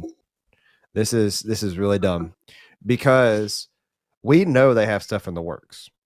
But it's gotten to a problem where their stuff, especially their AAA first party stuff, is taking so long to develop that they cannot just talk about it on a 2-year basis. It has to be 3 years or longer, because, think about it this way. Like, we knew Forbidden West was been in development now for like what, 4 years, and we just now saw it 6 months ago, realistically in depth. So like they couldn't show Now, what do you mean by knowing? Just so I'm like, well, like everybody knew that was getting a sequel. Sure. And everybody knew that that's what's coming, is that it's going to get a big scale sequel. And they couldn't reveal it, 3 years ago, because what are they going to do? A CGI trailer and then announce it that it's going to come out in 3 years? No, because it's a bad move. Just like all the other stuff they're announcing lately, where it doesn't have release dates. Project Area, really? You're going to announce that and it didn't even have a name? Yeah, I hate that. Move. Yeah, bad move. The only way that works out if somehow that game is within the next 6 months, and I don't think it is. And it's absolutely and not. Even then, it's still too long, but it's the only way it's like salvageable. Yeah, even then. Yeah, no. But it's kind of like that with Horizon, is that like Horizon took longer than 2 to 3 years to develop. Last of Us 2, Uncharted, all these big AAA games, Ratchet and Clank, these games don't take a year and a half to develop anymore, or a year to develop. They're taking a little bit longer. Well, they can't reveal them and then sit there and have 2 years of silence, or they're going to get criticized for it, and rightfully so. that's the thing. And this is what we talked about, like one of the last couple of episodes I was on before I got sick. That's bad because they should be employing massive amounts of indie titles. And it's kind of like what we talked about. We only see from Sony right now is first party next gen titles, AAA games. You don't see anything else. You don't see anything else. And when you do, it's like abandoned. And that's a crap show because nobody knows what it really is. Well, now, do you mean outside of the state of plays? I just mean in general in terms of state of play announcements, actual announcements, because what's weird they is have plenty of indie games in these state of plays is all I'm arguing. No, I know, but the thing is that like they're not first party indie games. Some of them are. Okay. And then even then, sometimes you'll see an indie game for the first time ever on their Twitter. It's not in a YouTube video, it's a Twitter post. So if you call it a first party indie game, what can you think of an example of when Sony's done that in the past that you kind of lean on to? It's not common, but this is what me and you talked about that I was just referencing back to, is that they have all these studios that could easily do this, but they don't. So when we say indie, we're really just saying small scale games. Let's because I mean, yeah, the word scale. indies, I know I use that a lot too. For well, games no, that aren't actually I mean a lower budget game developed, and it can be developed by a big studio or small studio. Yeah, but of course. A lower budget game, Sure. And anybody could do that from Sony Santa Monica to any Rockstar if they wanted to. They could make an indie title, and then just partner with it to come through. And yeah, I mean, but that's the thing is that you talked about in depth on that episode. It was that's all we see them doing is we only see them doing these big game reveals for big AAA first party games. And up until that changes, it's just the same. We're going to see the same 6 series that they have, and it's going to take years upon years from when we see them to when we play them, and it's not worth it. That's why I don't care about Horizon getting delayed. I didn't expect that game to come out this year. Yeah, just like Ragnarok, they could release Ragnarok's date tomorrow. It's not going to come out this year. It's going to get delayed. Every game that they have announced in the past big 5 game announcements have been delayed. Well, I will say this though too, and it's ridiculous. Horizon never technically got delayed because it never had a date. It didn't, but wait, no, it did say 2021 at that. Definitely. It did. You're right. So it got it got a delay. Yeah, but not as much as back when they were putting literal dates on everything and then saying, by the way, we're delaying. They still did that. But, it just wasn't as specific. Yeah, sure. And that's the problem is that like all these big game studios are coming out. Halo is a good example. It got delayed twice almost. Yeah. And now it's not even launching with solo or with co-op campaign and Forge. So certain aspects of it are delayed. Yeah, it's like certain aspects are still delayed. And that's the big problem is that these what they're not doing is they're not announcing games like other companies are, which may be for the better because other companies that are announcing these games are delaying them left and right. But I would like to see that if they do announce games, that they don't get delays like Horizon did, because I think it's a bad call to have like this big grandiose reveal. And this is kind of what we all reference when you reference Nintendo and then matching them. Nintendo has had their state of plays, Nintendo Directs or whatever they're called. And typically if there's a focus game in that, you almost always see the focus game when it's announced and when it's released to like the release date. But then you have state of play that's focus game with Horizon and then it gets delayed. Sure. So it almost is like, yeah, that state of play was great. But now it's like, was it almost pointless other than seeing gameplay for the first time? Because at this point, it's hyping up a game that is now delayed 4 months over from when it's coming out. Sure. And it's almost like, what's the point? Like other than getting the gameplay? Because the point was definitely not the release date. What was that one game that ticked back? Like was it Final Fantasy 15? It was Final Fantasy 15. Yeah, where like it put out the release date and it ticked back to like, oh, this is the new release date, but then it ended up getting pushed back to that thing. Yeah. I think that, Sony's not announcing games right now and they have hundreds of games in the works. Maybe not. I don't know. But maybe that's the good thing because maybe it seems like the games that they have announced are getting delayed. Yeah, that's not a good thing. It's a weird thing. So, Chris, real quick, do you know what he's talking about? Did you see that Final Fantasy 15 event where it showed like originally it was going to be a November event, and then when they showed it, the calendar like rolled back to September, and then the game as it got closer got delayed back towards like I think later than the original date that they had moved up from. So it was like they made it a big deal that they were going to move it up just to delay it again anyway. It was so ridiculous. But that's bad. Going back to Nintendo, Nintendo is a really interesting case because I do think sometimes they excel really well at putting a state of play out, putting a game with it out, giving a date, and then holding that date, and that date being relatively close to when they showed it. Yeah. But then there are plenty of examples that they don't do that.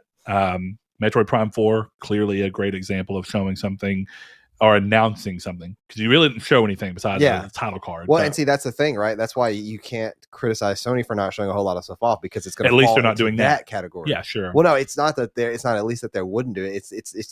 They wouldn't, like 100% bar none. That if they talked about wanting to do another Last of Us, right? Mm-hmm. If they were to announce that they were doing that, we may not see that game for 6 years. Yeah. The same thing with Uncharted. Yep. You know, we may see Uncharted with Drake's daughter. That may not be till 2024. Yeah. Well, it's kind of, we're seeing other companies do that right now anyway, with like announcing Skate right when you're like, you haven't even put a studio together. There's like 4 people and they're like, yeah, guys, we're building a studio for Skate. Why did you do that? It was super dumb. It was like, don't get me wrong. Is it a hype moment that you know Skate's coming? Yes. But you know how unhyped I'm going to be for the next 4 years before they finally are like, do you want to see Skate rebooted? Not and then really. It's just Saints Row rebooted all over again. All the things that made Skate. It's a rollerblading game. Yeah, it's gonna be a Tony Hawk game instead. Basically, it's gonna be Skate, but with arcadey, where you hit like A to do an ollie instead of flicking the stick. Oh no, it comes with a skateboard peripheral, like where I did. Oh God. But yeah, so there's those examples from Nintendo, and then there's more recent examples, right, of like Pokemon Legends Arceus. I don't think they needed to show that at all until like the one they most recently did. I think that really should have been saved for what they just showed us, or did like a CGI trailer and said more info coming. Like as long as companies are transparent, I agree with that. If they release a CGI trailer, like the whole thing with the Final Fantasy VII back in the PS3 days. That wasn't transparent enough. So like people thought that game was coming, and that sold PS3s based off of that thing alone. Which is weird, because it did. Even when you watch the trailer, it says tech demo. Yeah. It's literally just like... But why pick that one game that people have been asking since the game came out, like, or since PS2 came out? Like, can we get a PS2 version? Yeah. And then they pick that game. And they're like, oh, well, they're doing it. They're doing it. That's a lot of work, you know? Yeah. And then you have other examples with that too. You had people buying PlayStations for Final Fantasy Versus 13, which never came.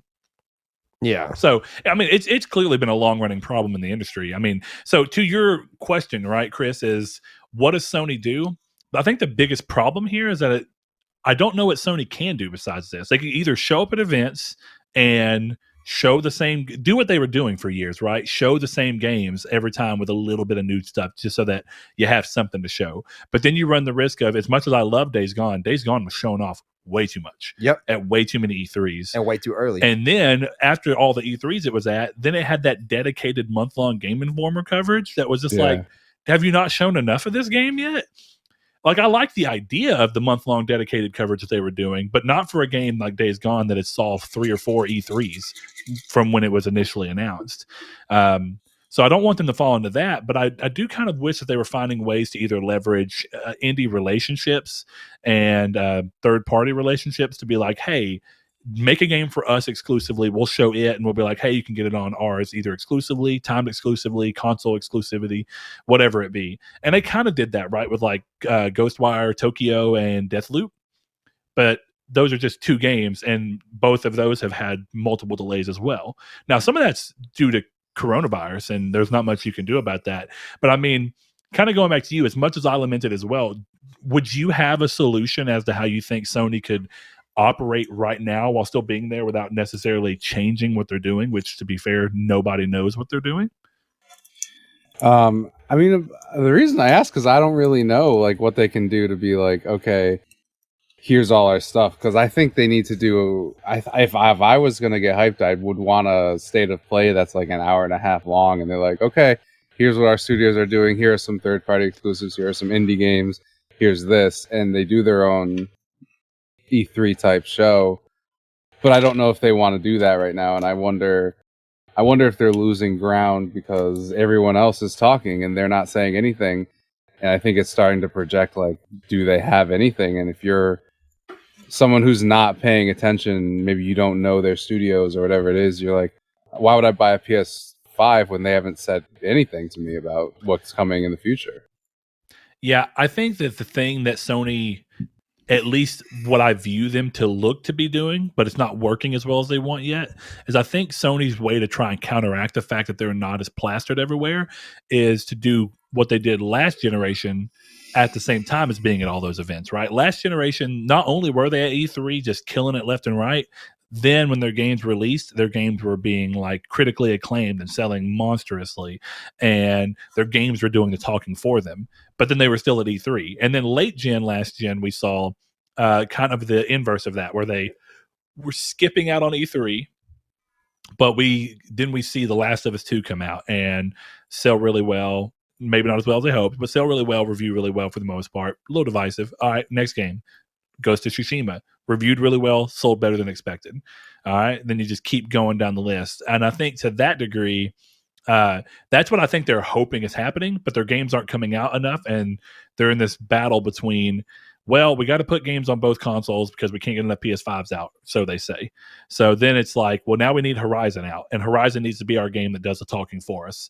So the fact that we're not everywhere, people go, well, they're not at every con, but Horizon Zero Dawn was bar none, or Horizon Forbidden West was bar none the best game this year. I'm not saying it will be, but I mean, that's what they need, and I think that's what they're hoping for, is that their games are so monumental that they do the talking for them.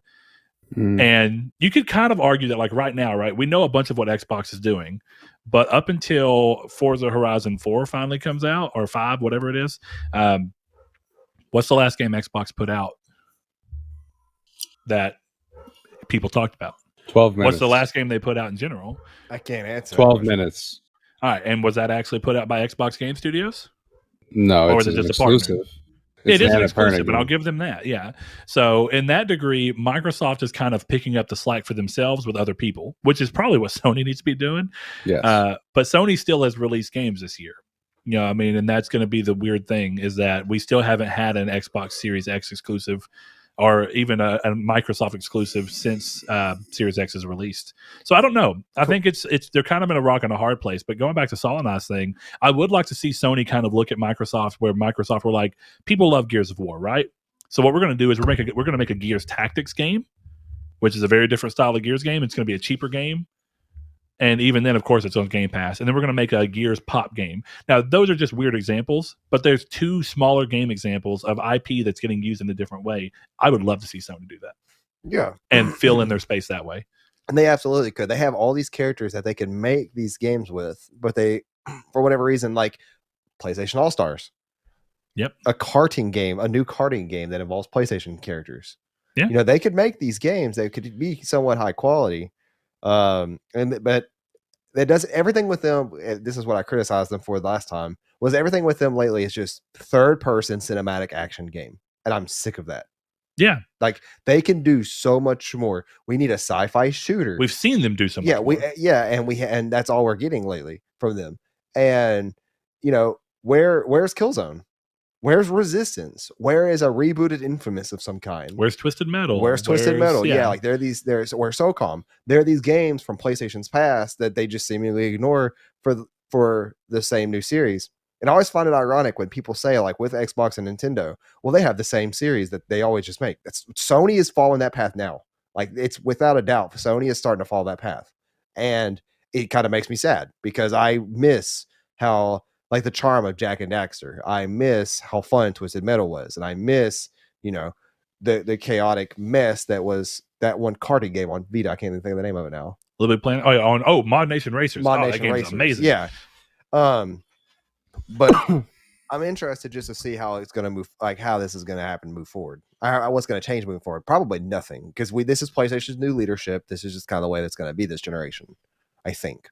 Unless they're going to really try and lean on the fact that they were so quiet because of COVID. And then if COVID ever does manage to subside, if they can come out swinging and then blame it, regardless of whether that was actually the reasoning or not, it would at least work, right? They're buying time right now. I don't know. I definitely agree with that. The weird thing about that is when people are like, where's a new Twisted Metal? The answer is almost always, well, you can't really justify a $100 million Twisted Metal. Who's asking for a $100 million Twisted Metal, dude? Who is doing Give that? me a $2 million small budget team Twisted Metal. Well, use your IP wisely to keep your name out there, and then have these same surprise hits where people make something like Dead Cells or Hades.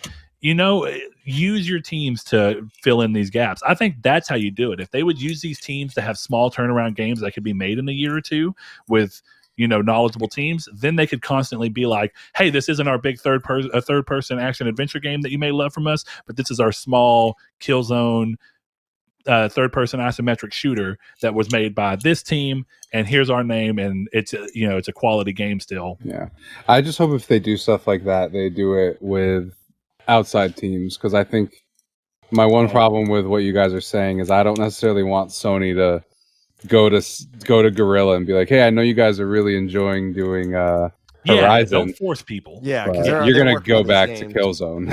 Because we need an FPS. They're working on games that are already getting delayed, let alone them taking up another game to make. Yeah. No, I agree with you in that sense. I know Saul said use their own studios, but there's studios that they can use. Well, use own IPs from their studios. But yeah, I would say use your own IP more than anything. And then look, if you have a studio like Pixel Opus who doesn't have anything else going on, and they'd be like, hey, if there was a single, just go to them. Like, if there was a single IP in PlayStation history that you'd like to have your own take on, what would you do? And then have them be like, oh, this is what we would love to do.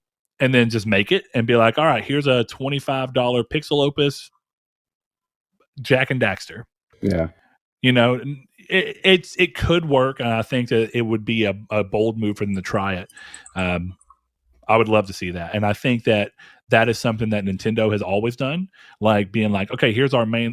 The only difference is price, for the most part, but it's like, here's Mario, and now Mario is a big real game, but then we're gonna make this little side spin of Toad's Treasure Hunt or whatever it was. Yeah. You're right. It's like, it's a small side game where if you love this world, you love these characters, and you want to experience it in different ways, here it is. And they used to do that.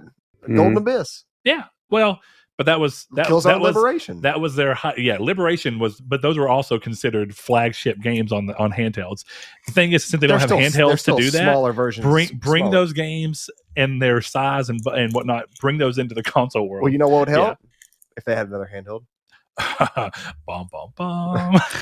Yeah, if I had another handheld. What I hope they do is take a more Gears Tactics approach if they're going to do anything. Yeah, me too. I think that's a smart move. Go to Six Eyes, who made Fell Seal Arbiter's Mark, and be like, you guys did real good with that Tactics game. How do you feel about making a Resistance Tactics game or a Twisted Metal XCOM game? Like, do that kind of stuff, which I want to play a Twisted Metal XCOM game, for the record. But hear me out. Twisted Metal, but Crazy Taxi. Or Twisted Where Metal, the whole way through you're carrying people to and from different places while being shot. Yeah.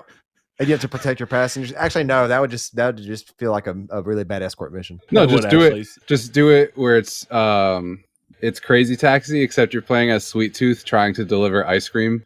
Oh yeah, and that's the whole game. Yeah, it can't melt. You can do that, but also Sweet Tooth's dad drove a taxi. So you could just have Sweet Tooth's dad, I can't remember his name off the top of my head, but his character and his car in the game was a taxi that was all modded out. What was his name? Bitter Gums. You could have him, you could have his taxi service. But no, it's funny you say a Twisted Metal XCOM game. It would be really interesting to have a car combat game that was turn-based, where you literally had to like set up and wait for things to happen, and then they go off. That would what about a Twisted Metal JRPG? With Japanese lip sync. Tales of Twisted Metal. That would actually be really interesting. I would have Calypso being super anime. Yeah. Charlie Kane. I thought Kane, but I couldn't remember the first name, and my brain was going to Kano from Mortal Kombat. Like, I know that's not right. Yeah. Drove a taxi. Yeah, I mean, I think you guys are right. They should make more opportunities with their studios, or with their IP, but I just hope they don't force stuff. That was always my thing when people are like, oh, they need an FPS. And I'm like, yeah, maybe, but they need... Find a team that wants to make an FPS. Yeah. And throw them a bone and look and be like, there is a quality level that we expect, and let's see what you can do. Right. I guess my thing is, I think when you're a big player like Sony is, I don't necessarily know that the way to go is to seed your ground on a thing. Like, when you look and be like, well, Microsoft just does better in the first person shooter genre than we do, so we're just going to stop. No, but Sony has Call of Duty. Call of Duty is a Sony partner game, so why do they need an FPS? They have the biggest one ever. That's an example. That's just an example. But yeah, you're right. But now, what does Sony have? Like, it's kind of like people say, like, you shouldn't, seed the ground of the handheld to Switch just because Switch is doing better than you could at the moment. I mean, you're a big company, you can make that happen. Now, that's a bigger example, but they don't have a handheld. Let's go to something else. What do they have that's biggest scale that they just bring in and rakes cash? And it's like, why would we need a first-person shooter when we have the biggest one? What do they have elsewhere? What do they have as the biggest tactics game? XCOM. I mean, yeah, but it's not theirs, but yeah, exactly. And do people really look at that? Like, if you looked at sales of XCOM, is it overwhelmingly on PlayStation? It might be. I don't know. I mean, don't get me wrong. I think you're right in the fact of the real answer here lies somewhere in the middle of finding ways to use your own IP with different studios to come back with things and use your own, and then also leveraging your third party dominance by the fact that you have more consoles sold than your competitor to fill in the gaps otherwise, so that maybe you don't have an FPS, but someone's going to know that the biggest FPS of the season is going to be best on yours, so they're more likely to buy it there. Bam. They already do that. What they don't do is find other ways to have other smaller genres still be there so they can draw in more and more crowds and have a reason to be out in front of people and go, hey, not only are we going to show you the new Call of Duty, we're going to show you this new car combat Twisted Metal game that we're doing that's a small, like, do you ever remember, it was a Vita game, but there was a MotorStorm game called MotorStorm RC, and it was like little rally. It was like a little RC cars, and there were tracks that were top down. And of course, the whole reason was, how do you make a MotorStorm game on Vita with more limited hardware? Change up, do a different idea. If they would do things like that and just look at the budget and make sure they're planning everything, that solves the answer of how do you be out in front of people? Well, you get out in front of people announcing all these Sony specific things and keep your name up and out and about. Yeah, and mix those conferences with your third party grabs. Mix those conferences with your Grand Theft Auto 6, with your Call of Duty Vanguard. I think that's how you really solve this thing. And I hope that by next year Sony's in that position, because clearly they're not worried about it this year. Yeah, you might be right. I don't know. I just wonder if the best option is to specialize in what you're good at, which is third person action, and just let other people make games. Which is not you're not wrong. They're clearly doing that though, right? They're letting the bulk majority of their main studios do that. Yeah, find ways to supplement that. Yeah, I guess you're right. I don't know. You're not wrong. I hope they take more. They let people do stuff with their franchises, because that would be a great thing. Well, I view it as like, what's Marvel doing right now? Yeah, it's true. They're doing it right. That's why we're getting a Firaxis Marvel game. I know, it's sick. You get what I mean? Yeah. Like, there's no reason that Sony can't be like, why didn't we think to go to Firaxis and be like, hey, you make really solid turn-based games. Do you want to like take one of our IP and turn it into a turn-based? Like, dude, XCOM, you could totally do Resistance or Killzone, either one of those in an XCOM style. Yeah. Nintendo did that. Nintendo ran out and found the what's that game that they Mario and Rabbids. Well, that one is actually a pretty solid game too, but the game I was actually thinking of is far more understated. Dance of the Necromancer, or what is it? Crypt of the Necrodancer. Necrodancer. And then they were like, hey, that game's really interesting and unique. Would you like to use the Zelda IP to make Cadence of Hyrule? Mm-hmm. And that game's phenomenal. And that's what I mean. There's no reason that Sony shouldn't be trying to do that same thing. True. I agree. We will certainly see. But I think that wraps up the conversation, right? Or we'll see. We'll see you follow us on Twitter over at Triangle SQRD, as well as joining our Facebook group, which is Triangle Squared Up PlayStation Podcast. You can ask to get in over there. Also, you can catch us weekly on most podcast services across the world. If you find one that we're not on, let us know, and we'll try our best to get on it. And, of course, we have our Discord link down in the description below. But we also love our Patreons, as we joked about earlier, who are our subs. And they are... They are great people. You can join us to help support us for just $1 a month. It goes into helping us buy stuff, any range of occasions, like Chris's webcam that he's using, or if one of our mics craps the bed, we'll be able to get him a new mic and we'll have to come from our wallet, as we just use that with all of our savings. Also, the cool thing about Patreon is that at the end of every episode, Brett will get to read you and get to read your name out loud. But we're having technical difficulties with that right now. No, we're not. I just realized that because I don't have the docket in this one, I don't have the Patreon names anywhere. Well, I just lied to you because Brett cannot read you out. Look, this will be the one time where it doesn't happen in real time. So I'm going to have to edit this in later. Everybody just go unsubscribe from Patreon. If you've ever heard Midweek Matinee, nothing's changed. Look, Chris, I'm so used to just having a button that takes me directly to that page in front of my ugly face. Okay. I just realized that's the problem with this new setup. But you know what? The benefits to the video quality, the benefits to the audio quality, it's all worth it. Thank you guys. I will read your names. It's just this one's not going to be actually off the dome, which I don't think most of you are not off the dome. That's not fair. It's not in my brain, but off my face. Look, Chris is over there like, let's see, what is it? I've gotten through the first 7, I think. Yeah, all that editing just gets to you, doesn't it? All right, guys. Thank y'all. We'll see you next week. Thank you. Bye. Shout out to our patrons, Kyle Grimm, Josh Jarrell, Matthew Green, my name is Dan, Luke Bartolomeo, Sean Santarud, Funk Turkey, Danny Villalobos, Corey Hickerson, Blake Popst, Kevin Baconbits, Mark Schutz, Shadowist, Steven Salazar, The Stonard, Rich, Constantly Kenny, Solitary Red, Chris Figs, Zachary Sawyer, Landis, Rude Days 93, Josh Drago, Bailey Robertson, Brian, Donovan Williams, Derek Porter, Josh Ayers, Joshua Lago, Sean 1 Neo, Tyler Powers, Jehudi MD, Rob Warp Point, Richard Schaefer, and Ham and Egger. Thank you all.